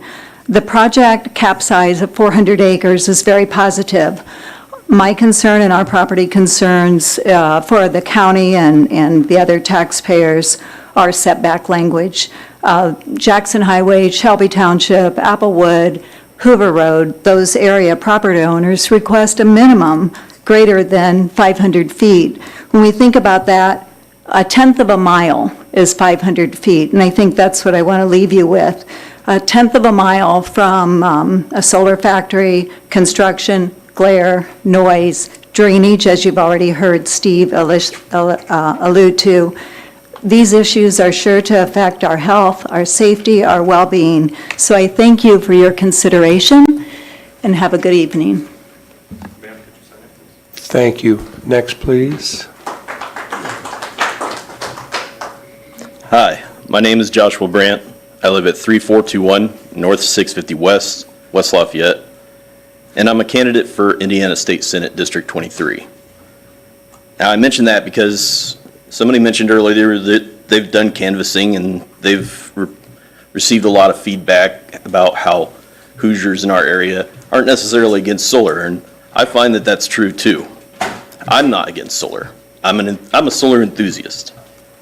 But the thing is, they're leaving out half that message, and the other half is that they don't want to see it on solar fields, or I'm sorry, on farm fields, productive farm fields at that. And what I find both in today's meeting and the last meeting of the subcommittee is that we're having two different conversations in this room. We have the pro-solar proponents arguing for the benefits of solar, but I don't think that people are contesting that. I don't think that anybody can deny that solar is part of the future, probably part of Indiana's future in particular. But I'm not here to speak ill of solar. I don't think most of us in this room are enemies of solar power. But instead of having two conversations, we should be working together to a collaborative approach. The pros of rooftop solar are that it generates electricity without taking up farmland, for one. It cuts back on electricity being pulled from the grid at its source. It reduces rooftop heat buildup, lowering cooling costs in the summer when the electricity grid is taxed at its most. And it lowers people's utility bills if done right, instead of further enriching large corporations. And I don't know about you, but I'm getting into the business of governance to represent communities, not corporations. Our responsibility as elected leaders will be to represent our communities. And farming is rooted in Indiana tradition. Solar farms may create temporary development jobs, but it also has adverse effects on the agricultural sector through extended jobs and other services. We should be working towards solutions that consider the whole community. Those that are proponents of solar. 30 seconds, please. I'm sorry? 30 seconds, please. All right, let me just skip to the chase. I'm going to make a bold suggestion today that we should consider maybe an ordinance that would require new homes to be built with solar. Maybe take a little time to do an economic study. But I think that that would appease everybody. Very good, thank you. Next, please. Hello, I'm Mark Schuler. I'm with RWE, 353 North Clark Street, Chicago, Illinois. And I appreciate everyone's effort in trying to put together an ordinance that works for your community and to protect the neighbors and the land. I understand all that, and I also want to protect the neighbors and the land with what we're trying to do. So there's a few things in the last version of the ordinance that really made it an untenable ordinance. We cannot, no utility scale developer can develop in your county with the written ordinance that was up there. 400 acres. We look for a minimum on a perfect parcel with no trees, no drainage issues, no anything issues. It has to at least 5 acres per megawatt. And typically it's 7 to 9. In an area like this, when there's ravines and trees, it's 7 to 9 acres per megawatt. I think the ordinance should be somewhere between 1,000 and 1,500 acres and stay with your 6,000 acre cap. I'm fine with that. It leaves you with 4 to 6 projects, total max, possible ever. I'm fine with that. The other piece that makes it untenable is the having all contiguous acreage. When you develop a solar project over a number of years, you talk to landowners, some want it, some don't, and you have to work your way around it. And having contiguous acres, it's not possible. So we do it with easements, we connect them up with easements, and that's how it's done. And that's part of the process. And if you make them contiguous, another thing that's going to kill, you won't have any developers coming to town. The third thing is the setbacks that just rolled out the last meeting. The one that you had before the last meeting was setbacks that were not great for us, but we were going to work with it. These new setbacks are deal killers for anybody coming to town. So if you think of 500 feet, that's a football field and more than a half of land that you're just setting aside, can't touch it. If you go to 1,000, I mean, that's 3 football fields and then some. And 1,500, that's 5 football fields straight away. I mean, that's a ton of land to just say you can't use. So it hurts the landowners, it hurts their revenue they're going to make, and it will make it so that we can't do a project and other people can't do a project in this 30 county. seconds, please. Yes, sir. Couple of technical issues I'll try to hit real fast. The minimum panel height, I wanted to address that to this crowd because 36 inches minimum makes us have to grade more, and the idea is not to grade very much. That's kind of in the ordinance now, so I would suggest just take out the 36, keep the 16, and we'll make sure that we can work underneath it. Don't you guys worry about that. So that's how, I mean, we'll take care of that. We'll keep it under 16 and we'll keep it above 36. 3 minutes, please. Very good, thank you. Next, please. Yeah, John Ade, 8640 West, 125 North, West Lafayette. I'm glad I got to follow the gentleman because we are in support of what Farm Bureau has put up as far as for the A and AA. I think there is still some confusion, and so what I'd like to speak to is Section 2, on prime farmland, whether it be A or AA. So, whether you can, most of the farm ground, 80% or 75% in the county is prime farm ground, so it would be classified either A or AA. One of the things, so what we were looking at as a solution or an alternative, one of the problems we had with this last project that had been thrown upon us is that those adjacent landowners had no opportunity. We didn't even know it was going until they filed. And so what I'd like to propose in changing in that section is that, both A and AA be considered prime, but, and it wouldn't be eligible, but however, if the landowners would get together, the absentee landowners in our project would have got together with those of us and talked about possibilities of what we could do, we would have considered, it would have given me an opportunity to consider both real estate value, negotiate with the proponents, both the families that were non-participants, as well as the company that wanted to come in.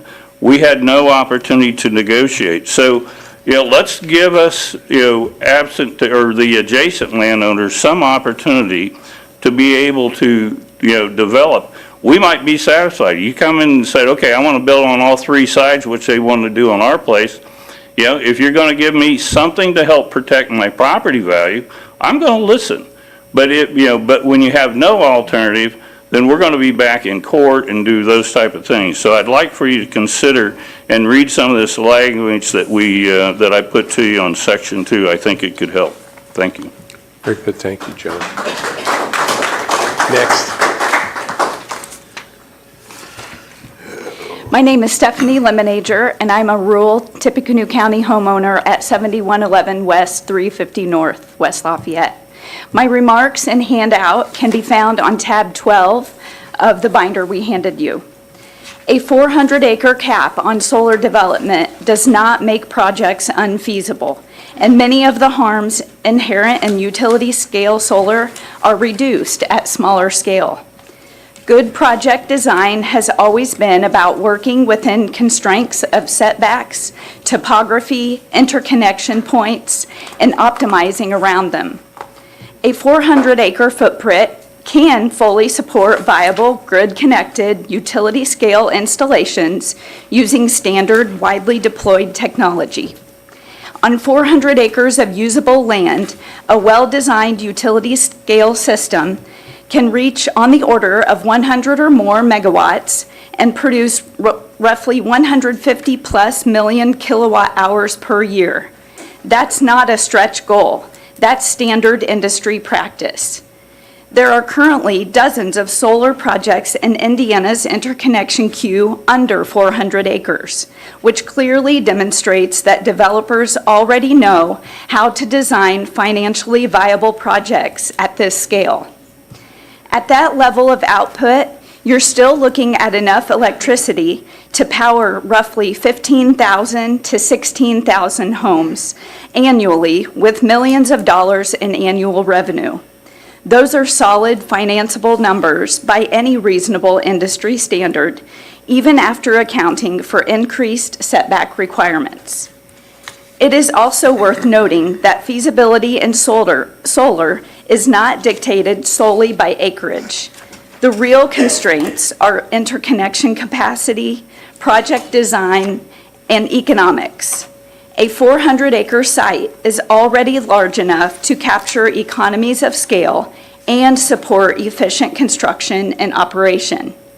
In addition, the average farm size in Tippecanoe County is 334 acres, so a cap will still allow individual owners to participate in projects. So to be clear, a 400-acre cap does not prevent utility-scale solar. It still allows for smart, responsible solar 30 with seconds, meaningful please. generation, strong project economics, and standard system design. Thank you. Thank you. Next, please. My name is Jackie Ralph. I am a rural Tippecanoe County landowner. We have heard the phrase de facto bans being thrown around as the motive behind solar ordinance change recommendations. Nothing could be further from the truth. Counties across Indiana, many with existing active solar facilities and with additional projects in development, have been working on improved solar ordinance guardrails. In the past 4 to 5 years of solar development, many counties have seen problems during initial project approval, construction, and ongoing operations of facilities where their ordinances did not have the proper clarity, enforcement provisions, codes, specifications, and standards that developers must follow. Quite simply, there have been too many cases of broken promises by developers in counties which did not have the right enforcement ordinance provisions in place. As a result, county property owners and others have suffered real harm. With the land caps and size caps in our plan tonight, we could see at least 15 large-scale solar developments in this county over the coming years. Those facilities could have nameplate capacity of around 1.5 gigawatts. That doesn't sound like a ban to me. There are right now 71 solar projects in the approval process into Indiana, which would all fit on the 400-acre cap in the draft. That doesn't sound like a ban to me. It sounds more like we are picking a reasonable-sized facility footprint, which is being pursued all across the state. Good, responsible, cost-conscious, and ethical solar companies will have no problem with our effort to enshrine codes, standards, guidelines, enforceable provisions, oversight, and size limits on solar facilities. Enforceable, durable, and clear ordinance expectations are there to protect us all from substandard, unsafe, and poor quality development, and to reward projects which take smart approaches to facility design. Very good, thank you. Next, please. Hello, My name is Dan Straka. I am a senior field manager for the Landed Liberty Coalition. We're a project of the Conservative Energy Network, and our goal is to support landowners, farmers, and stakeholders who wish to use their land for renewable energy development. The current ordinance that is set before us strips the private property rights of all your landowners, not just landowners that have, hundreds of acres, but every single landowner here that might live on a house on a quarter acre, might live on 100 acres. It strips their property rights away from them. And that is on the 17 board members up here and the commissioners if they are to approve this. The suggested setbacks of 500, 700, 1,000, and 1,500 feet, depending on how many sides someone is surrounded by, only puts more undue burden on a landowner who wishes to use their land. I understand that there needs to be some distance between a utility scale solar project and a landowner who is not participating and does not wish to participate.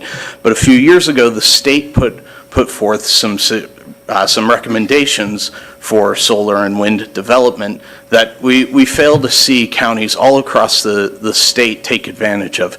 250 feet is what the state recommended. Today I'm going to recommend that the county adopts setbacks that are equal to 400 feet. Plenty of space in between a backyard or a parcel of land and a solar project that is taking place here in Tippecanoe County. Now, on project size, I'm following a few people who really honed in on the 400-acre project size. And I understand a lot of studies suggest that solar panels generate about 1 megawatt per 3 to 5 acres of land, and that's in perfect conditions, absolutely. On a day like today is not necessarily perfect conditions, but they still do produce energy. I suggest that if the county wishes to put a limit on the amount of land 30 seconds, per please. project, that project should be allowed to go up to as much as 1,000 acres, and as well as the total land cap in the county, move that up to about 20,000 acres. I appreciate your time and your respect for landowners who wish to use their land for utility scale solar development. Thank you. Very good, thank you. Next, please. Name is Victor Gervais, live at 3286 Apple Lane, which is out Jackson Highway, just this side of Montmorency.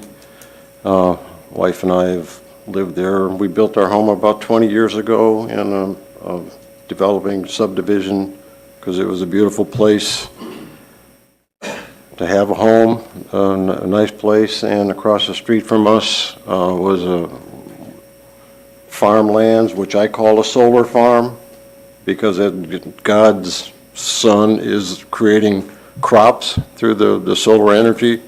So just a little bit of a distinction there. We always thought that across the street from us, maybe a subdivision would go in with homes, and we were willing to accept that. This is not our first home. We've moved several times over the years, but we didn't anticipate where we're at right now, what we're talking about. But we appreciate the ordinances, we appreciate the review, and all of the time that the commissioners and the boards and the committees and everything, and everyone seems to be listening to our concerns and revising, and I think we're possibly getting close to something. But my topic, if you want a topic, is the protection of the value of our home. I've worked for 53 years, and our life savings is tied up in our home and in our property. It's our retirement home, and from there it will go to our children. And all of a sudden we've got this thing that came upon us, particularly over the last year, and we don't know what the value of our property is. We don't know if it's even saleable. So I want to play, I have just a short clip from a wise person, Commissioner Brown, and this is from the last meeting. It's just a couple seconds long. I want to play this for you because he can say it a lot better than I can, so just bear with me. That's housing in some instances. We really want to protect the property owner who is going to have their property maybe for the rest of their lives or give it to their children. Many people share their... So if you couldn't hear that, I'd just like to read it. And Commissioner, this is from the last meeting, from the April 1st meeting. He says, we really want to protect the property owner who is going to have their property maybe for the rest of their lives and to give it to their children. Well, that's me. 30 seconds, please. And that's my wife. And so I appreciate you saying that. That's what this is all about. We've got a lot of technical stuff here, but one dose of reality, our neighbors, and I need to read you to this, their house is for sale right now. And some folks say it doesn't affect the property value. Real quickly, I'm going to read the text that they sent to us. Dear neighbors, as you know, we have our house listed as we're moving to University Place.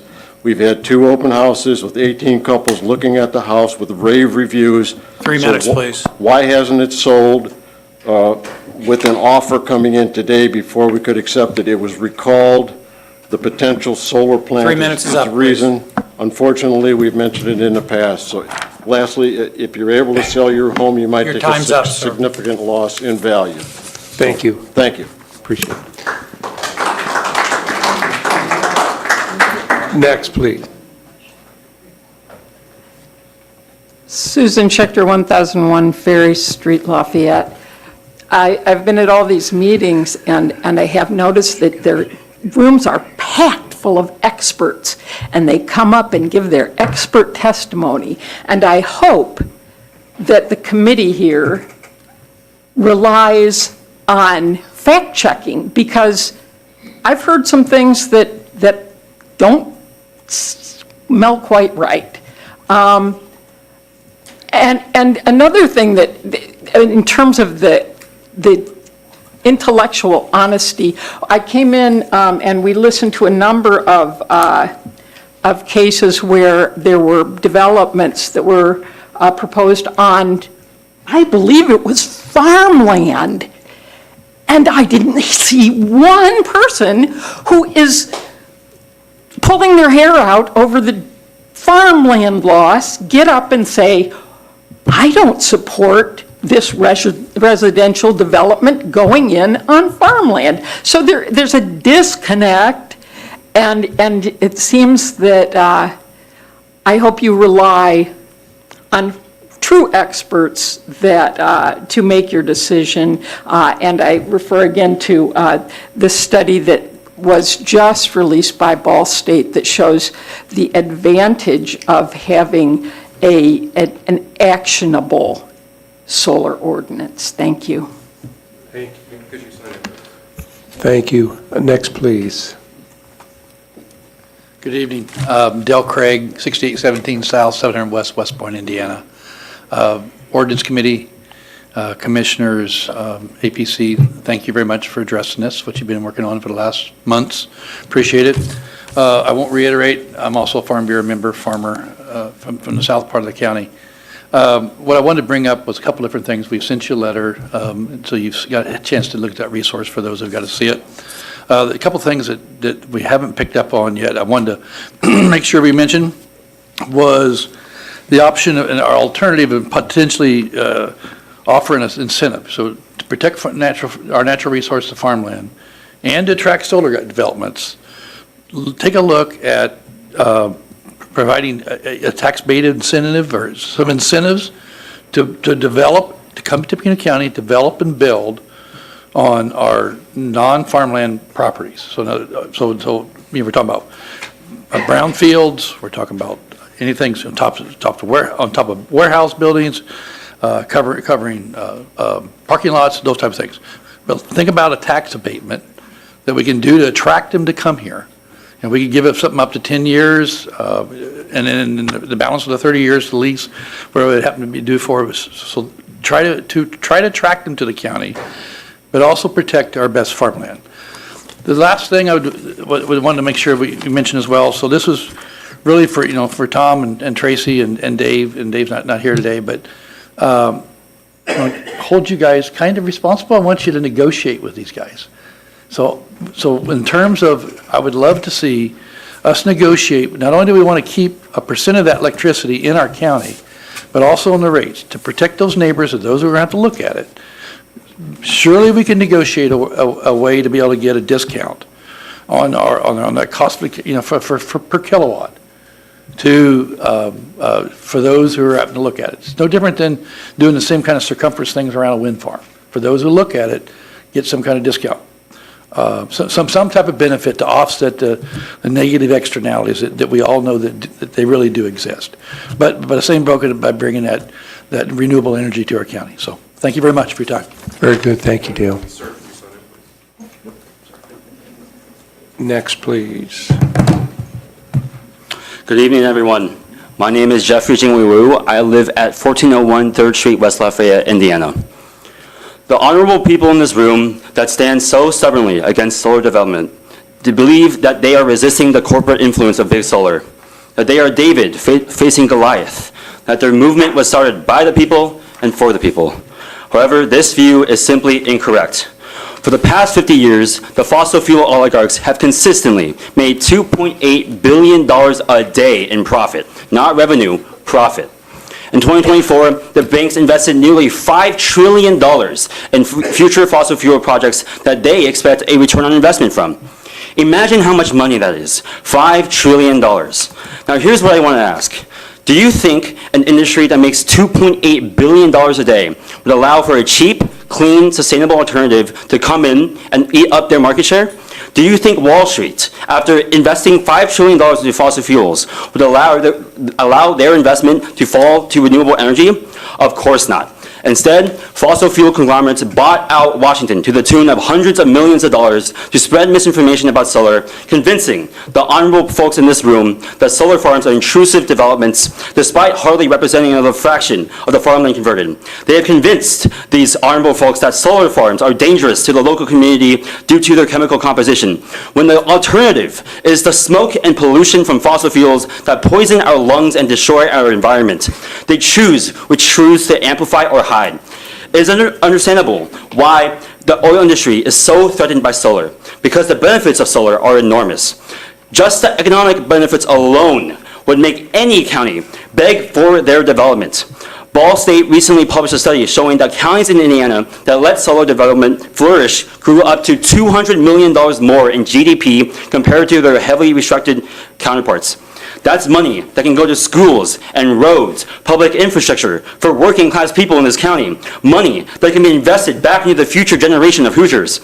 Solar farms are also cheaper per gigawatt than fossil fuels, even without subsidies. And according to some estimates, by accelerating renewable energy development, Hoosiers would save $3.6 billion in utility bills by 2035. However, under the current solar ordinance with the draconian restrictions, solar development would face a de facto ban, which if passed will without a doubt leave Tippecanoe behind economically and environmentally. Please. I want to end with this. A hallmark trait of any healthy society is when old people plant trees that they will never feel the shade from. I hope the council members and honorable people in this room see through the fossil fuel industry's lies, instead think about the next generation of Hoosiers in this county and how the decisions we make now will affect their lives. Thank you. Thank you. Anyone else wish to comment?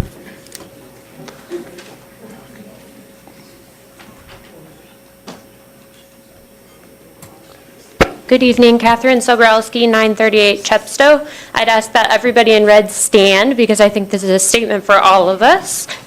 So I have folks passing out a couple of things. Two from Tammy are suggested language, and one is a checklist of all the specific language we've presented to you tonight that we're asking you to consider. Here's what we have to say. In 1926, the United States Supreme Court paved the way for modern zoning authority. It found in a case called the Village of Euclid that it is appropriate for counties to use zoning authority to protect residential neighborhoods from proliferation of development of a variety of sorts. Tonight, almost 100 years after the Village of Euclid case, we are asking you to create and approve land use standards and protect rural residents from large-scale solar installations. There is literally 100 years of support for this kind of regulation.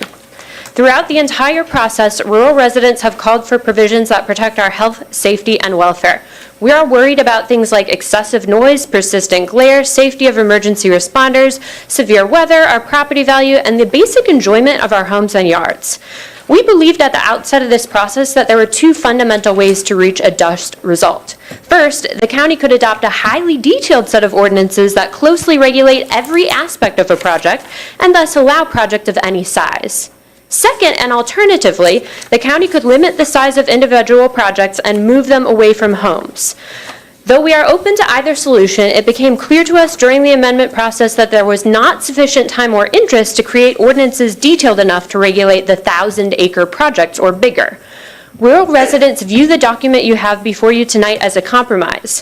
While it is still far from regulating all aspects of a solar project that might appropriately be regulated, it at least puts projects a reasonable distance from homes and limits them to a manageable size. It allows the average farm ground owner in Tippecanoe County to still lease a significant piece of land into a project. And it allows for rural neighbors a peace of mind that their health, safety, and welfare is protected. As you make your final edits tonight, the document before you that was just handed out, the checklist, points to all the different sections in the tabbed folder that you have so that you can go through and check off each one and discuss them and say, okay, we've addressed this proposed language or we've decided to deny it. I'd also like to leave you with something on the small slip of paper handed to you, which was my area of expertise when I served on the ordinance committee. That's about the requirement for a power purchase agreement. I do not believe that what's in the draft before you tonight reflects the consensus language from the committee, so I'd ask you to take my proposed language. And finally, RWE got up here tonight and said they can't build projects smaller than 400 acres, but they're doing it all over Europe, and they're advertising it happily. So I think it can be done, even by their company. Thank you. Very good, thank you.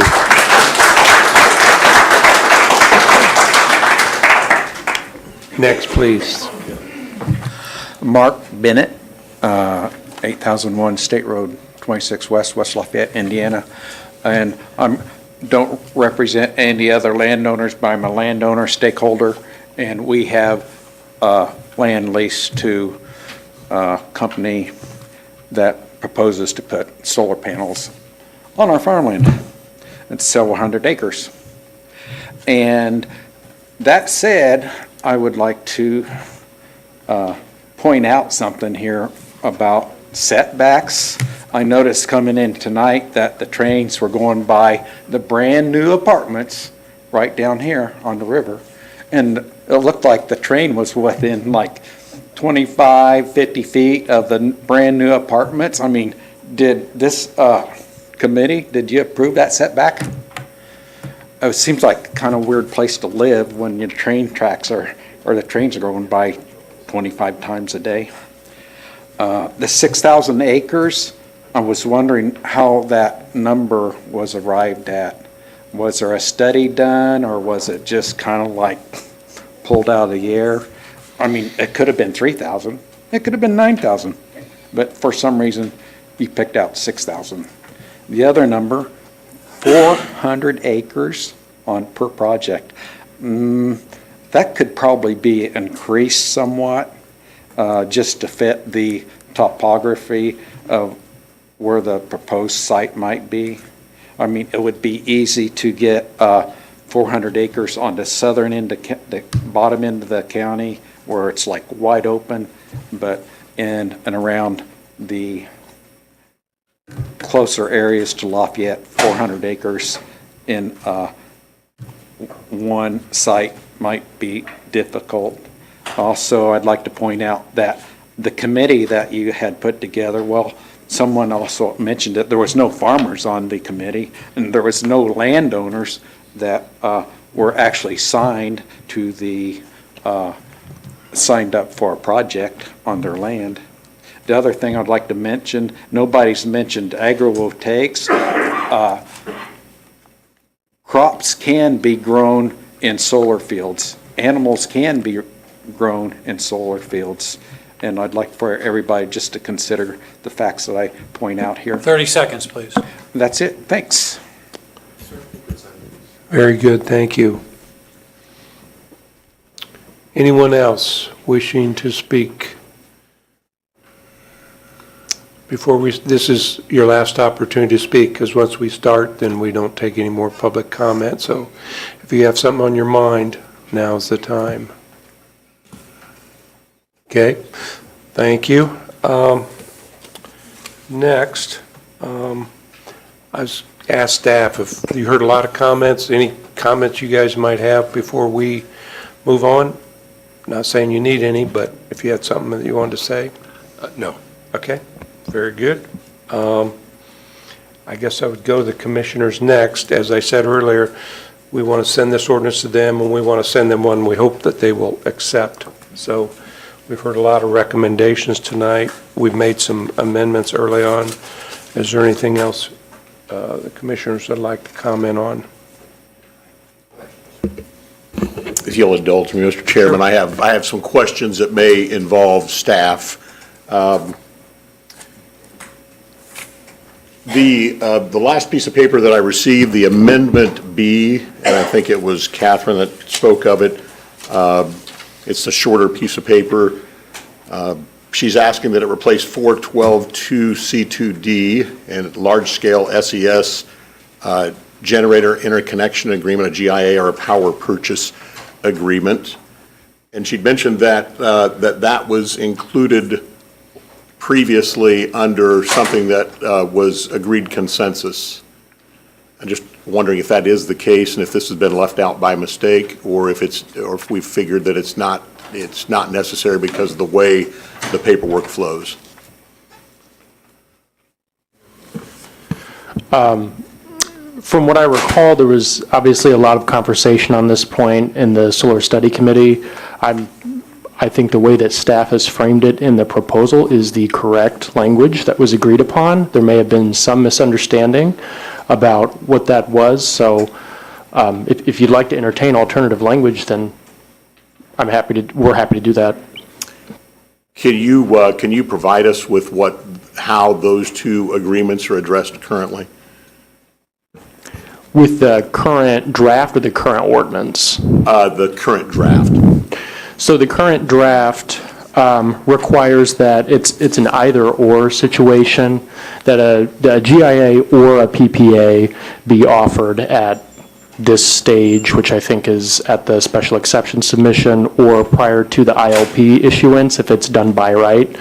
I think what Catherine is offering is that both a generator or a GIA and a power purchase agreement are equivalent, have to be offered. Again, maybe Catherine can explain how exactly this fits into the proposed language. Yeah, Catherine, if you could address that specifically for us, please. It's a very small distinction, so I think the intent of the committee was to say, yes, let's relax this standard at special exception phase, but let's require both documents at ILP phase, because we understand that it's difficult for a developer before they have any sort of approval from the county to get a contract with an off-taker for the power, right? So we're saying, wait, let you get your special exception first, but then before we give you the ILP to start putting things in the ground, we'd like to see that you have that contract. And I think that distinction tracks with the original drafting intent from Rabita and Sally Fahey as well, with the original ordinance. So it was a compromise position. We'll relax the standard at the special exception phase. We'll maintain the standard at the ILP phase. And the standard is currently in the draft twice, so I'm only asking you to change the second time that it's recited, which is the ILP phase. That seems, to me, that seems reasonable. Yeah, I think so. Would it work with the language you're proposing? Would it also work or equivalent contract for power purchase? That's okay. Maybe better.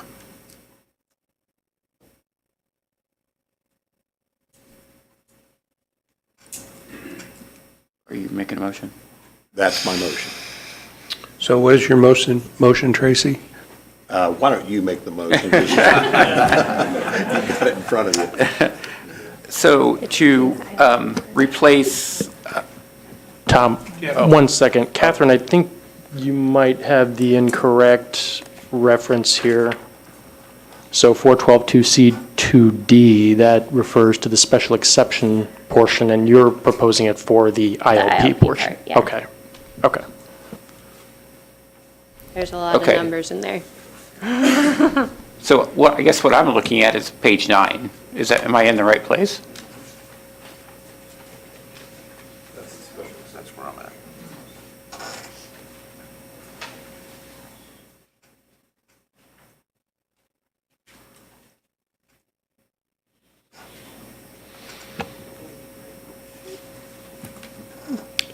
That's the correct page, Tom. Okay. So my motion would be to replace item 2D on page 9 with the language that says for a large-scale SES, a generator connection agreement and a power purchase agreement or equivalent contract for fixed power purchase. Do you have that half sheet there? I do. Tom, do you want to just write it on there? And we're clear what it is. I only changed the last word.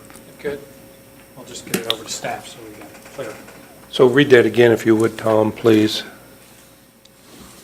For a large-scale SES generator connection agreement, GIA, and a power purchase agreement, PPA, or equivalent contract for a fixed power purchase. Okay.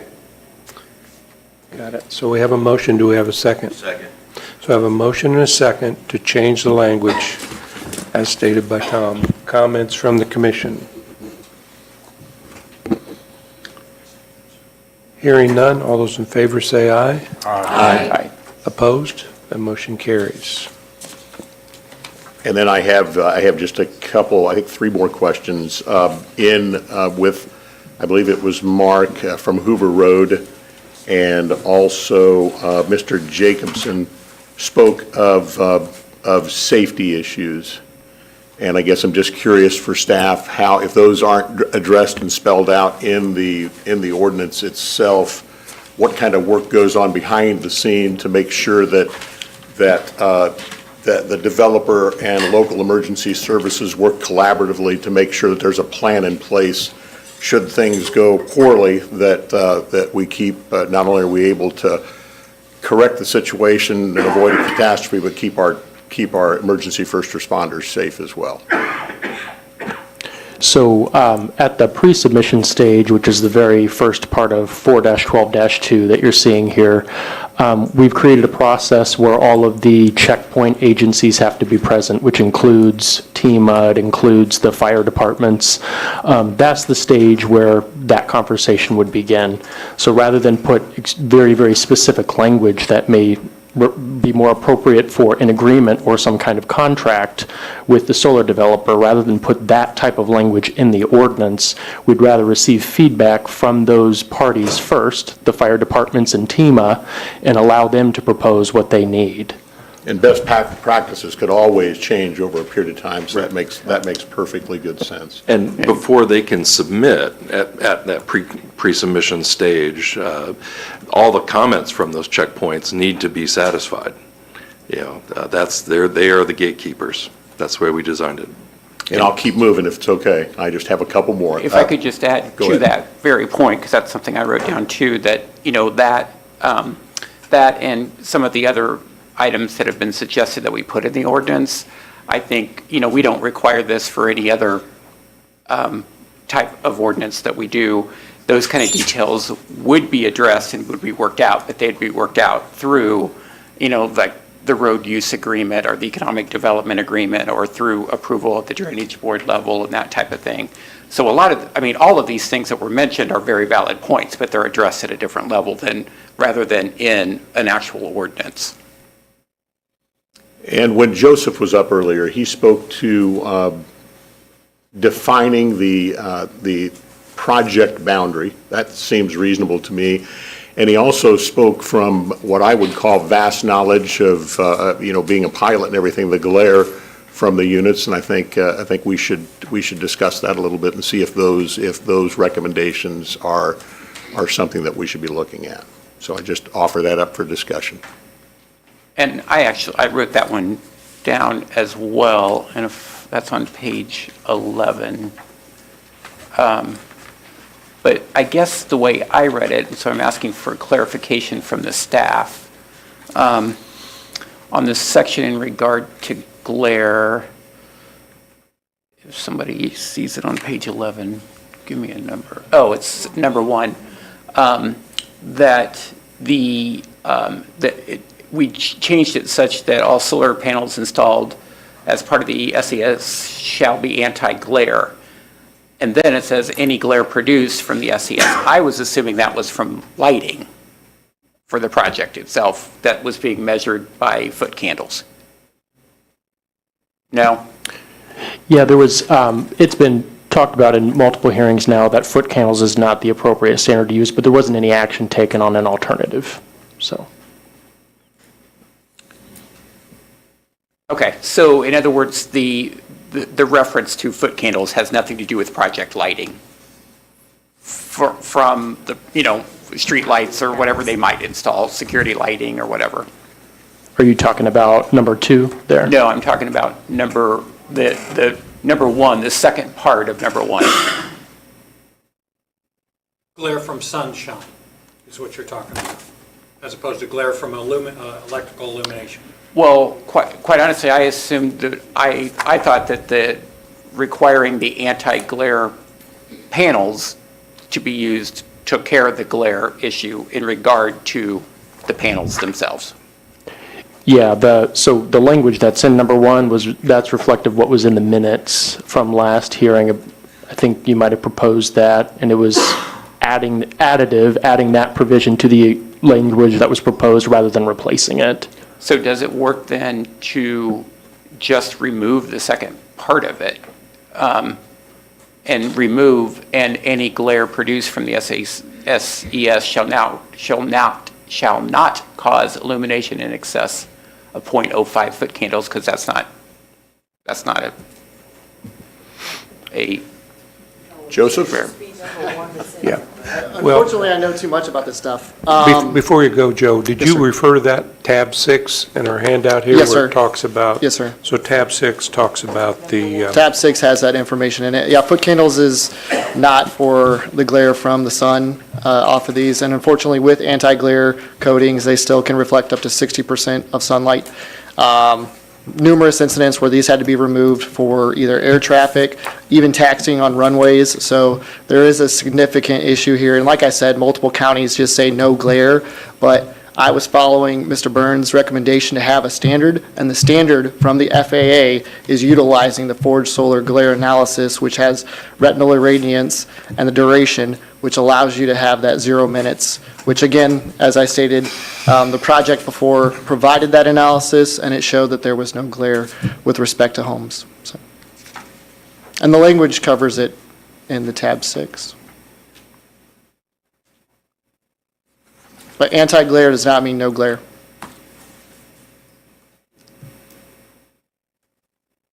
Questions? Well, I think we're reading this and seeing if somebody thinks that that's appropriate to insert this language in either in place of or in addition to what we already have.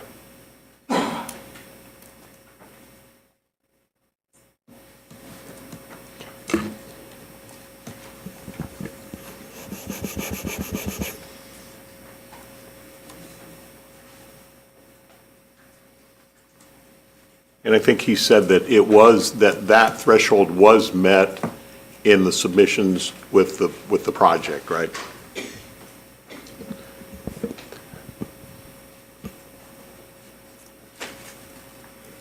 And is it as simple as taking what is on, I'm showing tab 6,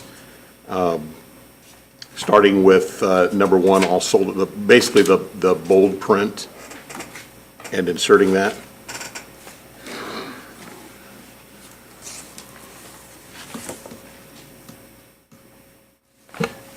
You're proposing to copy and paste what's on tab 6 of this handout into the ordinance proposal? Well, I don't know that the intent was, I'm guessing that the intent was that it be the bold portion that starts with letter 1 and then goes A, B, C. Or maybe it was that, maybe it is the whole thing.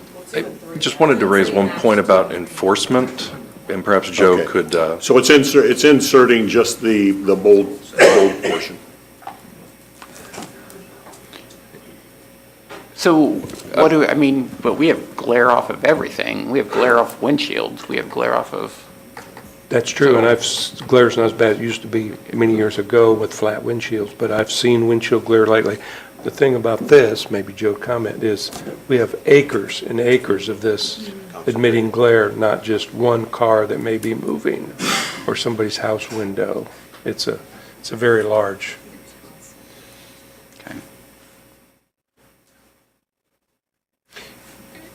If the previous project met that standard, it seems. Absolutely. Yeah, it And doesn't seem and the thing like- is, yes, so we're talking about acres and acres and acres that track the sun. So think about wintertime when the sun's at a very low angle. If that's to the north of you and you're to the south of it, you're going to get hammered with some significant glare for a large portion of the day. And it can cause irritation as well as injuries to your eye as well, which is why the FAA cares a lot about it. And I promise you, I've flown over a solar field at the right angle, and it's bright. It is bright. So it is right. It is inserting this point into. Not an impossible standard at all. No. And actually, the Forge Solar Toolkit, which every developer uses, I'm sure RWE, yep, see, can help you actually adjust your footprint so that way you don't cause glare. So it's a toolkit that they utilize all the time. It's not that hard to meet, but if there are complications, right, so say the analysis didn't capture certain terrain changes or certain angles in the day, then if it does shine into your house, because I have neighbors with solar panels on their roof, it shines right in our office during certain parts of the day. If I had a whole field of that, I would hope there would be some remedy, given that the standard should be, I don't have to have glare into my house at that significant of a level. We're not talking about just a windshield. So one thing from staff, we're just now seeing this. There are A, B, and C. There are some provisions in A, B, and C. I'm not arguing the validity of this at all, but requiring additional studies or plans be submitted, that would be more appropriate for a different part of the ordinance. Additional application requirements is where we include all of those provisions, any study or plan that should be submitted. So I would suggest against just copy and pasting this into that specific section of the ordinance. Do you have a recommendation, Nathan, as far as how we get there then to make sure that those are all covered? I mean, I think we need time to review and determine where this language would be most appropriate in the proposal. I'm not confident. Well, I'm not sure that you need to pause for that. If you're going to approve the language and it's going to have applicability, it doesn't matter really where it's going to go. If it's at a pre-submission, you could have a separate sheet of just this, and, let's now cover the glare. It doesn't have to be embedded into the actual ordinance that they're passing, but it has to be, this attachment shall be a requirement. So it doesn't matter where it goes, it's whether or not you want it. so perhaps just change, that was on 11, wasn't it? Perhaps just change,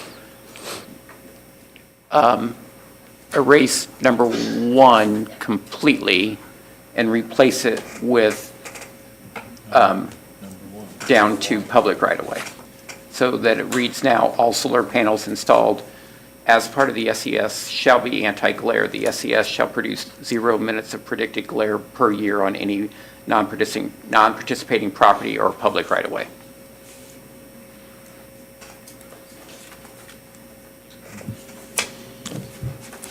If you have any other questions, I'll be over here. Could you outline that on your sheet, the way we did it a minute ago, and just make sure we got it in writing? And you're going to delete number 1, did you say? Yes. Yes. I have to rip it out of my book. As well. Pass that down to Any other books? So, did I make a motion? It could be a motion, pretty easy. I'll move to that effect. To the effect that you're replacing, give me that would be 42-2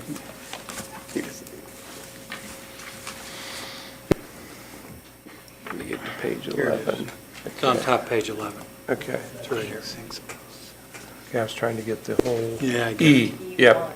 E1, thank you, with the language, which is all solar panels installed as previously stated. That'd be, I'll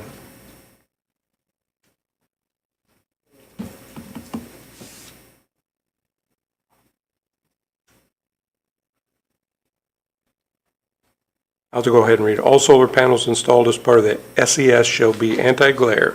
The SES shall provide 0 minutes of predicted glare per year on any non-participating property or public right-of-way.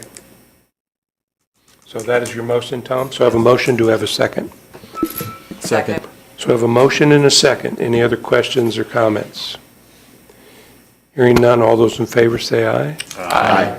Opposed? Okay, that motion carries. And we had the issue of project boundary. Seems reasonable to have a description in there, and I think in amended A that was, I think that came in a packet that was passed out a few minutes ago, they've got a paragraph there. If there's something already if I can be convinced there's something already in the ordinance that gets us close to there, I'm not recalling seeing anything like that, but I think that is a reasonable request.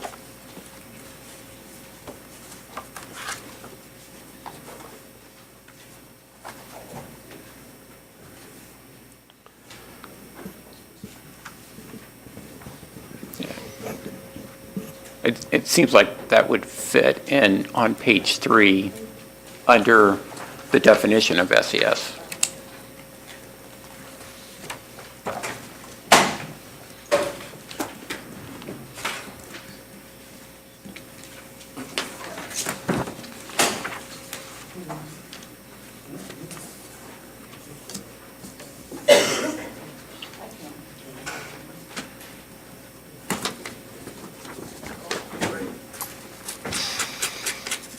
So Tracy, after reviewing that,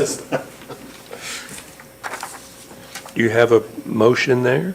I just gave it to Mr. Burns. Okay, well, he's going to read it to us. Yeah. Just read that to us, and somebody will move to.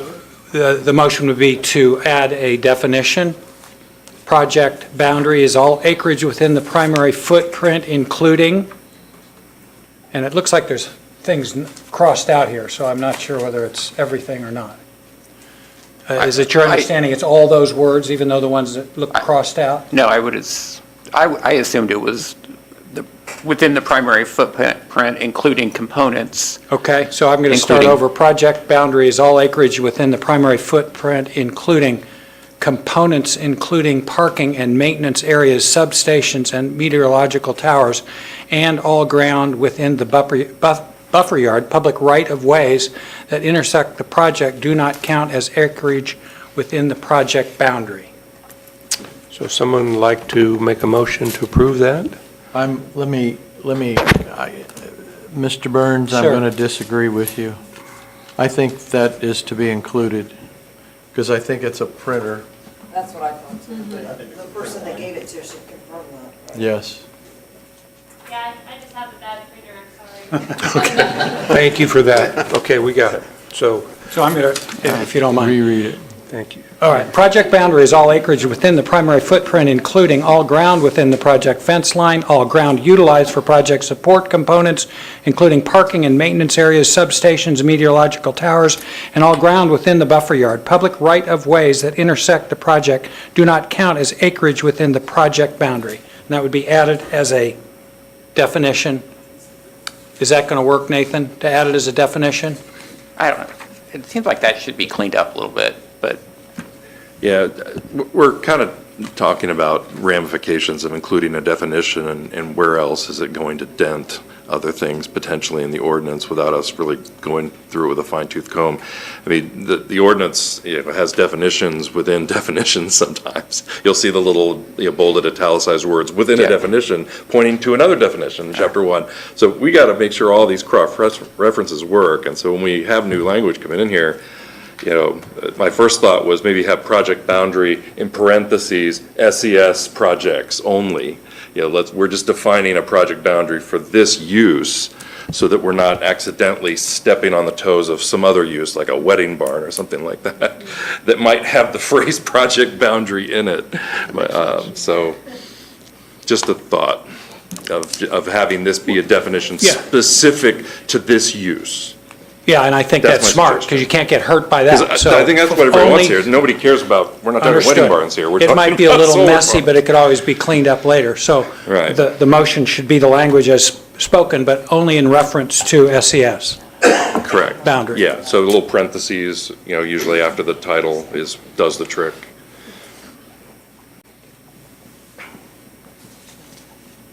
I think we've got it, if you're clear. Yeah, I mean, because then it's exclusive. I don't know. It seems a little wordy to me, but, I mean, it seems like we could clean it up a little bit, but I don't know that we want to wordsmith. A future amendment, maybe. Yeah, okay, that works. So we have the language, if somebody'd move to amend the ordinance with that language. So moved. So I have a motion and second? Second. So I have a motion and second of the language that Eric read. Any other questions, comments? Hearing Were you none? done? You Oh, okay? I'm sorry. No, not yet. Okay. Okay. All those in favor say aye. Aye. Opposed? That motion carries. I've got one last comment, and it's comment, I don't think we need to do anything with it, but someone had mentioned, I think it was Suzanne Collins talking about a battery energy storage system, but as my understanding is, that was established at some point in time. That's going to be addressed at a later date. That's still the case. Correct. I rest then. I have nothing else to say. And as written, it would essentially exclude all of them. So they mentioned commercial solar, or commercial BESS, but it just simply says all battery energy. So, but yeah, we are going to be following up with a proper ordinance later. Great. Thank you. Any other comments? Yes, so I had almost all of those, with the exception, I also had a question in regard to setbacks for substations, I think actually mentioned by the very first person who spoke. And that is on page 7. And I think the intent was to have those things be placed somewhat in the center. And the wording on that, let's see, it's on 8C, states, shall be in the interior of the SEC such that they are completely surrounded by solar panels. And mounting devices. So, but, I mean, is that one row of solar panels, or is that, should that be more clearly defined? It could be. Presently, the AO would determine what surrounded means, given the text that's here. Okay. And so. And there's a lot of things within the ordinance that the AO would be making a determination on in regard to compliance and that type of thing. Mm-hmm. Okay, so we think we're adequately protected there, is what I'm saying. Right, and the term transformers is included in, like in the table, solar inverters and transformers is in there with the various setbacks that are, specified. But then beyond that, the transformer itself would then have this surrounded by clause, which further adds to the sophistication. Catherine, maybe you have a clarification if you want to walk up, but I believe the comments made was they were stating that there is now a 500-foot setback, and they were proposing a 2,500-foot. So I wanted to confirm, is there a 500-foot setback on substations? Yes. It would be, yes, it'd just be part of the project. For the transformers on the project, right. Yeah. Yes, 500 feet. Okay, it's 500 feet. Yeah. Okay. At minimum. Where are you looking, please? In the chart? In the chart. Yeah. It's just And then I'm looking at the top of, yes. I mean, the chart is just recapitulating text that's also found in the document, so just to make it easier on the eyes, hopefully. Says 1,000? Am I misreading this, top of page 8? All panels, mounting devices, inverters, and transformers shall be set back 1,000 feet from all non-participating. Top of page 8. Small, double I. I got page 6. No, page 8. Let's go to page 8. Thank you. Double I. Yeah, this is the option, the buffer yard option. This is on page 7, at the bottom of the page, D, sub 1 and 2. That, unless waived by a non-participating property owner, one of the following standards shall be met for either a type A buffer yard or increasing the setback for all mounting devices and inverters and transformers. Yeah, you have something to add to it? So this is buffer yard specific? Right. 1,000 feet? So the standard graduated setbacks implies that there would be a buffer yard in place. Okay. Right. If there's no buffer yard in place, then it would default to the 1,000-foot minimum setback or the greater of that of the table. Thank you. Okay, very good. I'm trying to help on this. We're trying to tease out a distinction. Inverters are common in solar arrays and they can be located within the panels and buffered that way. A substation is an entirely separate piece of development that goes with a solar array, and I do not believe that under safety standards that go with substations that you can place them within the panels. I think they have to be a separate plot, fenced, higher fencing, barbed wire, et cetera. So they're totally different technology, which is why we were trying to call it out and say, can you take the transformers out of the setback for inverters and give it its own setback? Because they're different things and one can be enclosed in panels and one can't be, if that makes sense. But they both generate a lot of noise. The substation, however, generates more than an inverter, which is why they were asking for a greater setback. Comments, Nathan? Yeah, I think, when it comes to the substation, I mean, I was just talking with Mark Schuler over here, who agreed that a substation internal to a project is not going to work. So I think there is something that needs to be changed there. Nathan, we have substations now for other purposes, for whatever purposes they do. But are there regulations with them? Yeah, if they're regulated by the state, we can't touch them. Okay. But these are different. Right, these would be specific to the project, owned by them. Okay. To serve the needs of the project. Okay.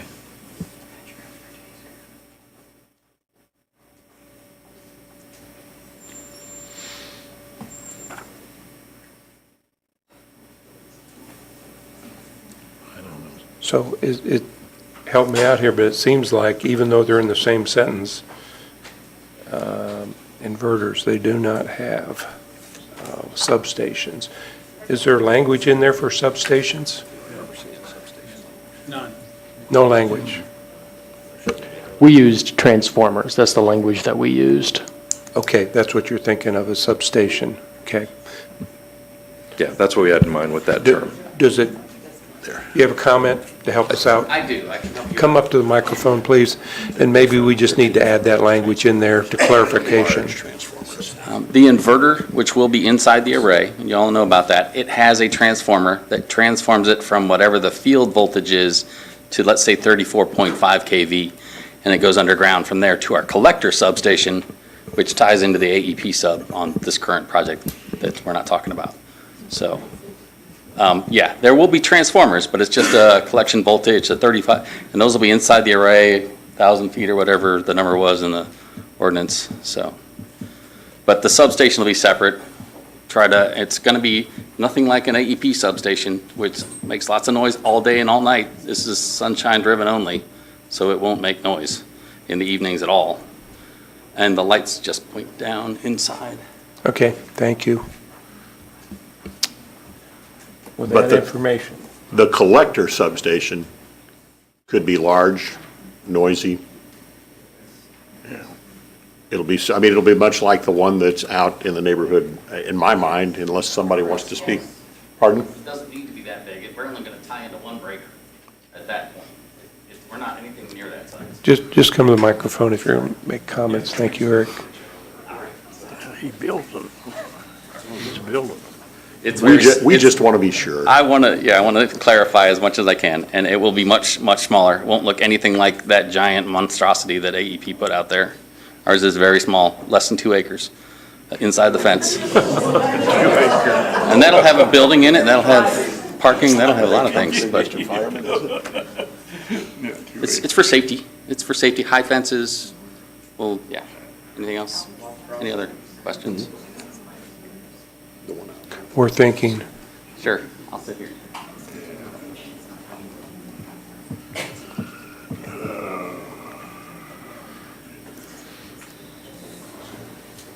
So I guess I'm confused then. So we need to add, like right now on the chart, we have large-scale SES. We have,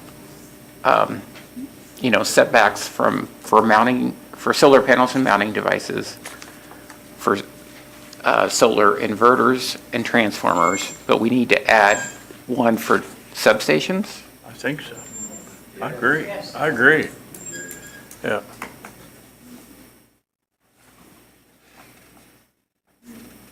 And obviously, we need to figure out setbacks.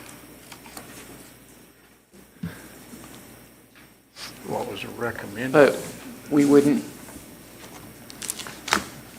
help me through this, would we need to talk about multiple property lines on that?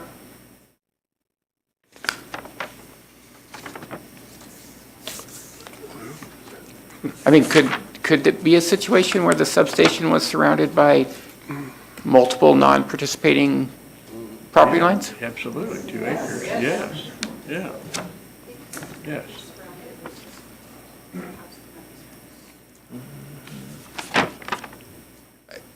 Yeah, I want your expertise here.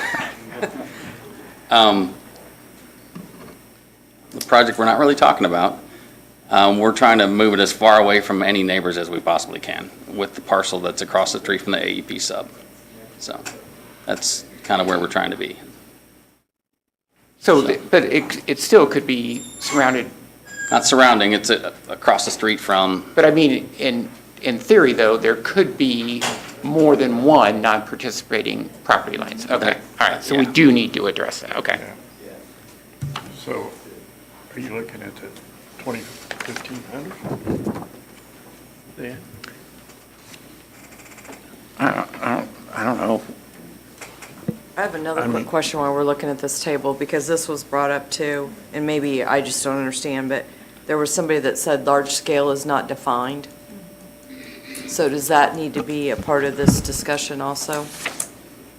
Or do I just not understand? Well, it is defined, or at least it's You defined. you're not going to see it in the amendment because it's not a definition we're proposing to change.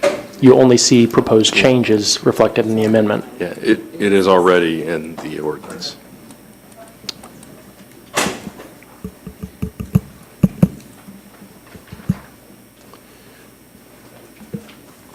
It seems like we want to add some protection to substations, and I'm looking at Nathan to see how we might, you have a thought, Todd?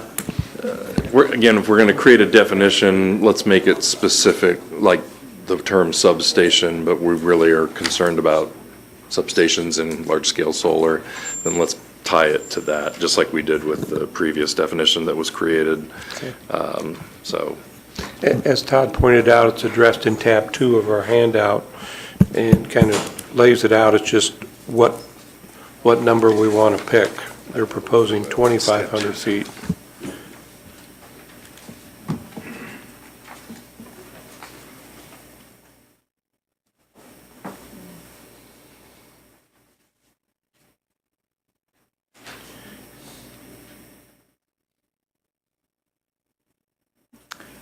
I'll throw out that we go with twice as many, so 1,000 from one property line 1,400 from 2, 2,000 from 3.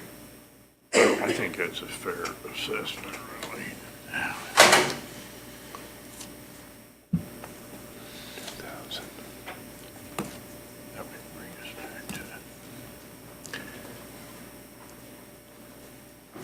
If we're going to regulate substations that are, private, they're not state regulated, you can't This would touch have to be those. part of the project. I don't want anyone right? reading into the ordinance, oh, well, you can regulate that too. Yeah, Like, no, you it would have can't. to, when, So- in that definition you're talking about, it have to be talked about that it's. Correct. it's- And one was not offered by the public Oh, as far as the of definition? substation, specific to a solar array.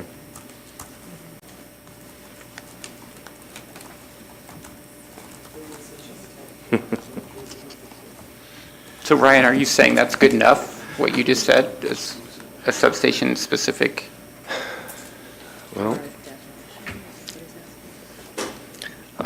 Well, if we're going, we have mounting devices, we have inverters, these are defined terms, so that have descriptions tied to them.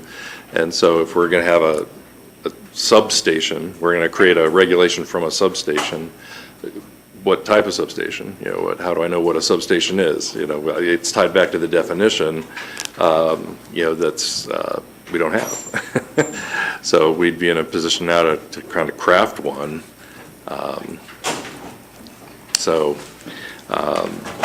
And then have it specific to this type of use.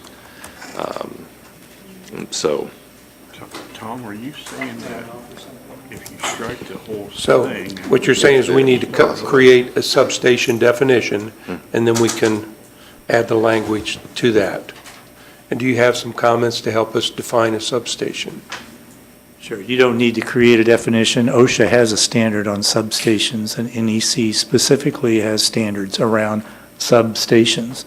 Just adopt the 2 federal regulations that define that term. Got it. How about a SIC code, SIC code that we kind of use, but I'm not sure if Yeah, there's one in there? we just have to make sure we're not stepping on the state's toes with this. That's the thing. True, if you get into that OSHA's probably language. referring to those things too. So. Well, I mean, but can't we do that by stating that this is a private substation as part of this, of an SEC? Probably. That seems fairly easy. I'm looking at Eric to make sure that sounds, if we call out, substations not regulated by the, Indiana utility regulation, Well, and I don't have the answer, but I'll throw it out. Under federal regs, substation is defined as an enclosed, high-voltage electrical system facility, often fenced or walled, that houses equipment like transformers, circuit breakers, and switches to convert step-up or step-down voltages. Is that an accurate description?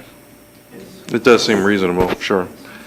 Just I want to mean, make if it, the mere fact that it's defined in the federal code does not make it applicable here, I understand that, but if that is generally a good definition, we just use that as the definition that is applicable, or that is used specifically for these Yeah, I would say, SESs. Substation, and then in parentheses, Yeah. the S, just like we did with the other one, SES, And then it's the distance. because now it's tied to the use. Yeah. And that definition seems pretty inclusive of all And how the many feet? and elements. From non-participating, from property lines, however you want to define that. I think you've been using non-participating for a lot of things, but not everything. Since this is a sound issue, it sounds like non-participating is important, because the solar panels don't care if it's loud. People do. So the recommended was 2,500 feet then? Does that seem like that's a fair, I don't know. Sounds like a lot. What do you propose, Tom? Well, yeah, what was yours? I didn't. So, well, first of all, within the chart on page 6, we'd have to, within the chart on page 6, we'd have to, under large scale, we'd have to add a third row. Okay. That would add substations, and then what I proposed was the 1,000, 1,400, 2,000, and 3,000, double what we had for solar inverters. And All right. I threw that out to start a conversation. Yeah, So I see what you're talking about there, yeah. Okay. It does make.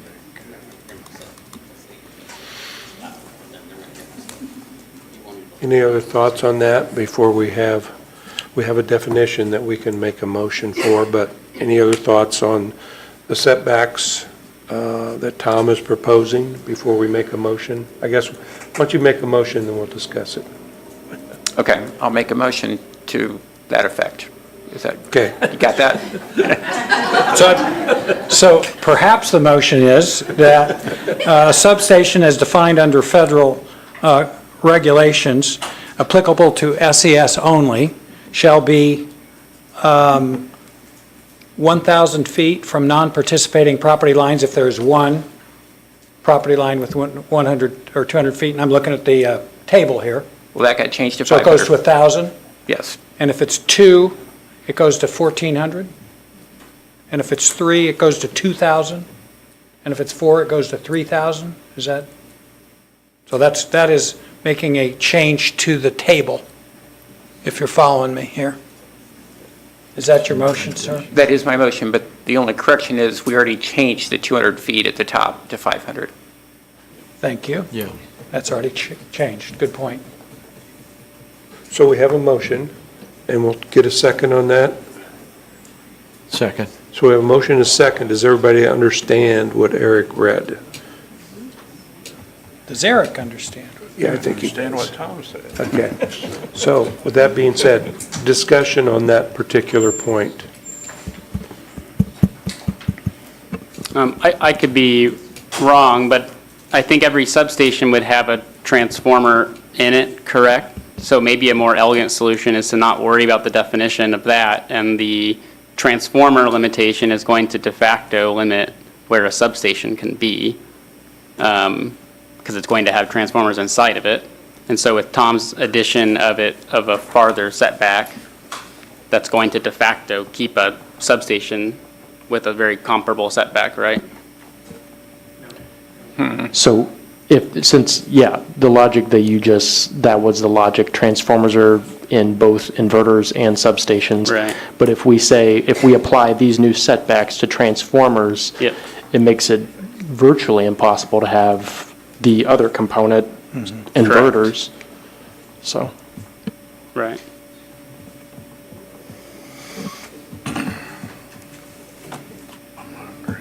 So we have a motion and a second. Any other comments, questions on that? Hearing none, all those in favor say aye. Aye. Opposed? That motion carries. Anything else?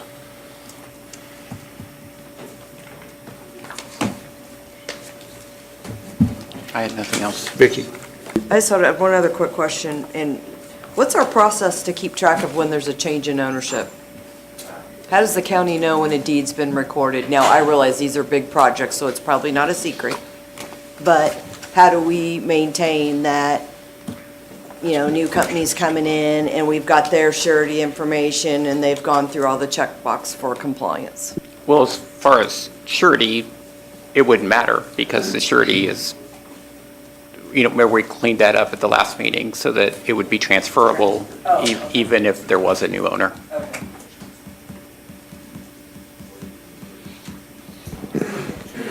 Any other questions, comments? Are you opening this to everyone on the commission now, is that correct? Yes, anybody Okay. on the commission, yes, please. Yeah, I thought one thing worth considering updating is the noise section. So that's on that same glare page on tab 6 of their handout, just that bottom number 3 part. And that's, I believe, how it is in the current proposal.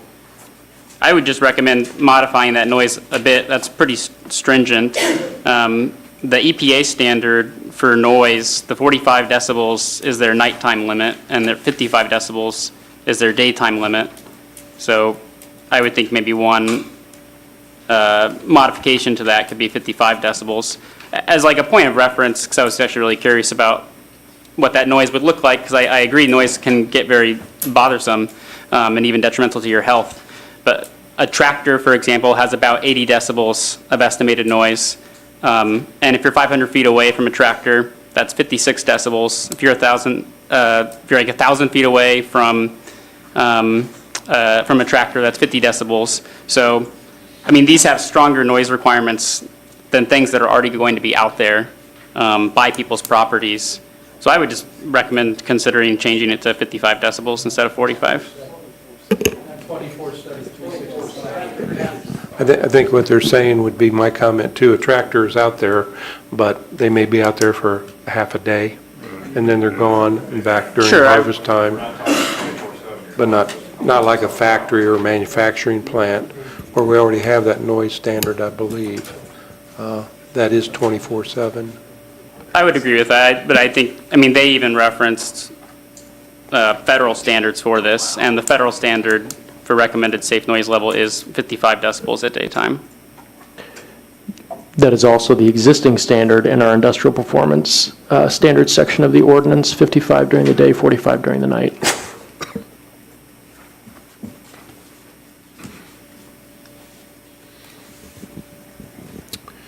And so what you're saying, Nathan, is our current standard in this ordinance would be applicable, was 55 during the day and 45 at night. That was, I think, the original proposal, because it reflected what's in our industrial performance standards, Okay. yes. So we already have that in there. Okay.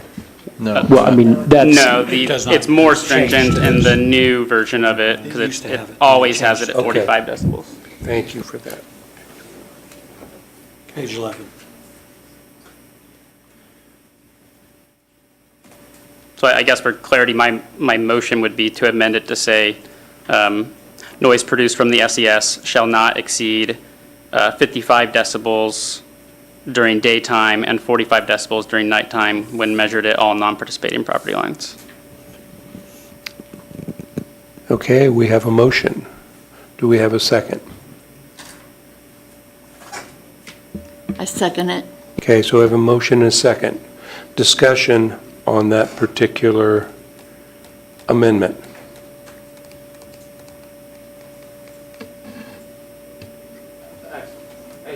Question, so that's making the project noisier? Yes. Yeah.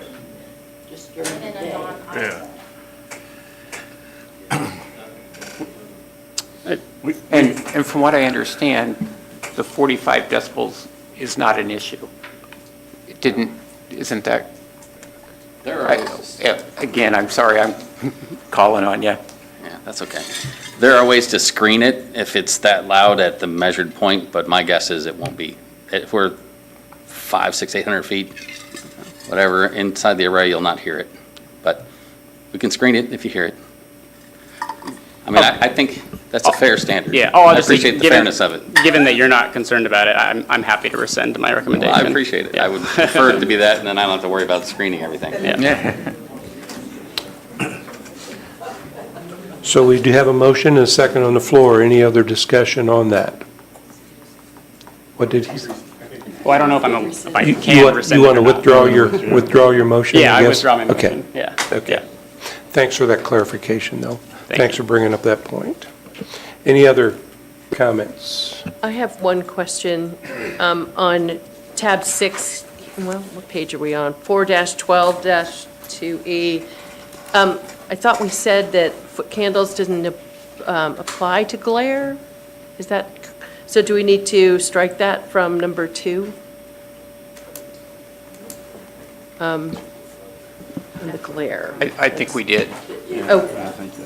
Oh, I don't think we No, added that. Well, this is number 2, not the bold part. I'm sorry. Yeah. It's, We did not vote to remove that. yeah. Oh, okay. It's already in there. That's their notes. Okay. Okay, I think our wording has that still. okay, never mind. I didn't hear all that, but are you satisfied, Kathy? Well, I was just wondering if we needed to, since I think it was determined that the term foot candles does not apply to glare, that number 2 on section 4-12-2E1,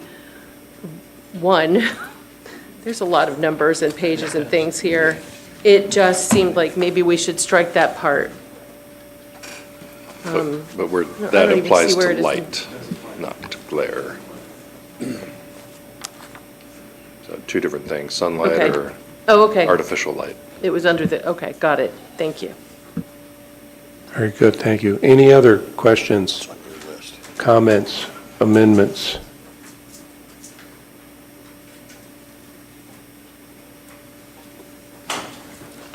Are we ready to vote? This is on the entire. Yes, it's the amended ordinance, solar energy, UZO 126. We have a yellow ballot. Did we write amended on there? As amended, no, it's as amended, as presented. If I may, Mr. Chairman, while we're voting, I just want to, it's been stated that, the committee did put a lot of time into this, and that certainly is appreciated, and I know for some it's not working out the way they expected.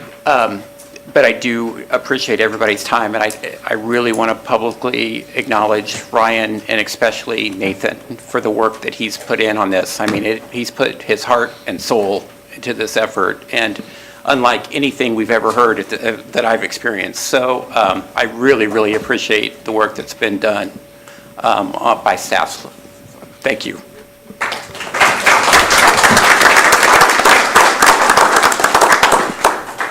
Thank you, Tom, and I would like to comment as Ryan's collecting the ballots. We did get a lot of public input, a lot of letters. I read all those, some very detailed technical analysis, and as we make ordinances, they're not perfect the first time, and this is the second go-around. It can be changed as technology changes, as needs change. So I appreciate everybody's input, and the way they presented their comments is very, very nice. So thank you, guys. Civil, yes, is the word I was looking for. Very civil, thank you.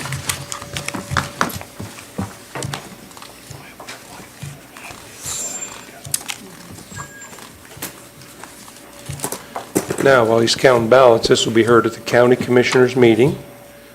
On a slight deviation, our first meeting in May is going to be in the afternoon because of the elections, so we decided to hear this at 10 o'clock in the morning on our second meeting in May, which is May 18th. 18. Okay, May 18th. thank you for that. So again, May 18th, 10 o'clock in this room. Thank you for that, and as I mentioned earlier, they cannot amend the ordinance at that meeting. It would have to come back here if for some reason they were persuaded to change it.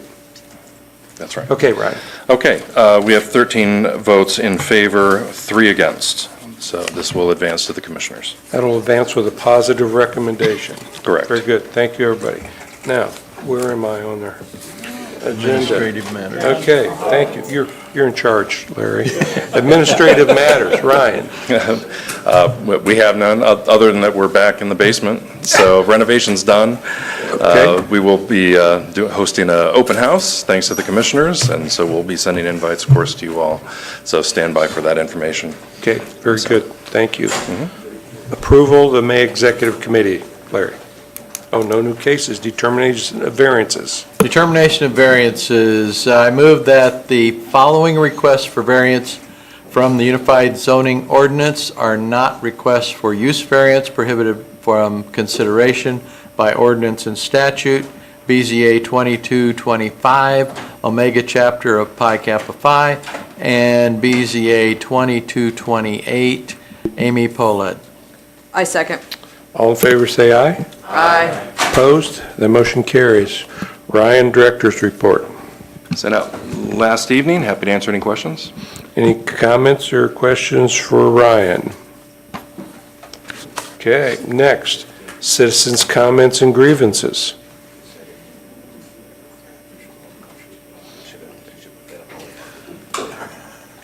Hearing none? Is there no one? Okay, they're just moving. Okay, I move to adjourn. we're adjourned. Thanks, everybody.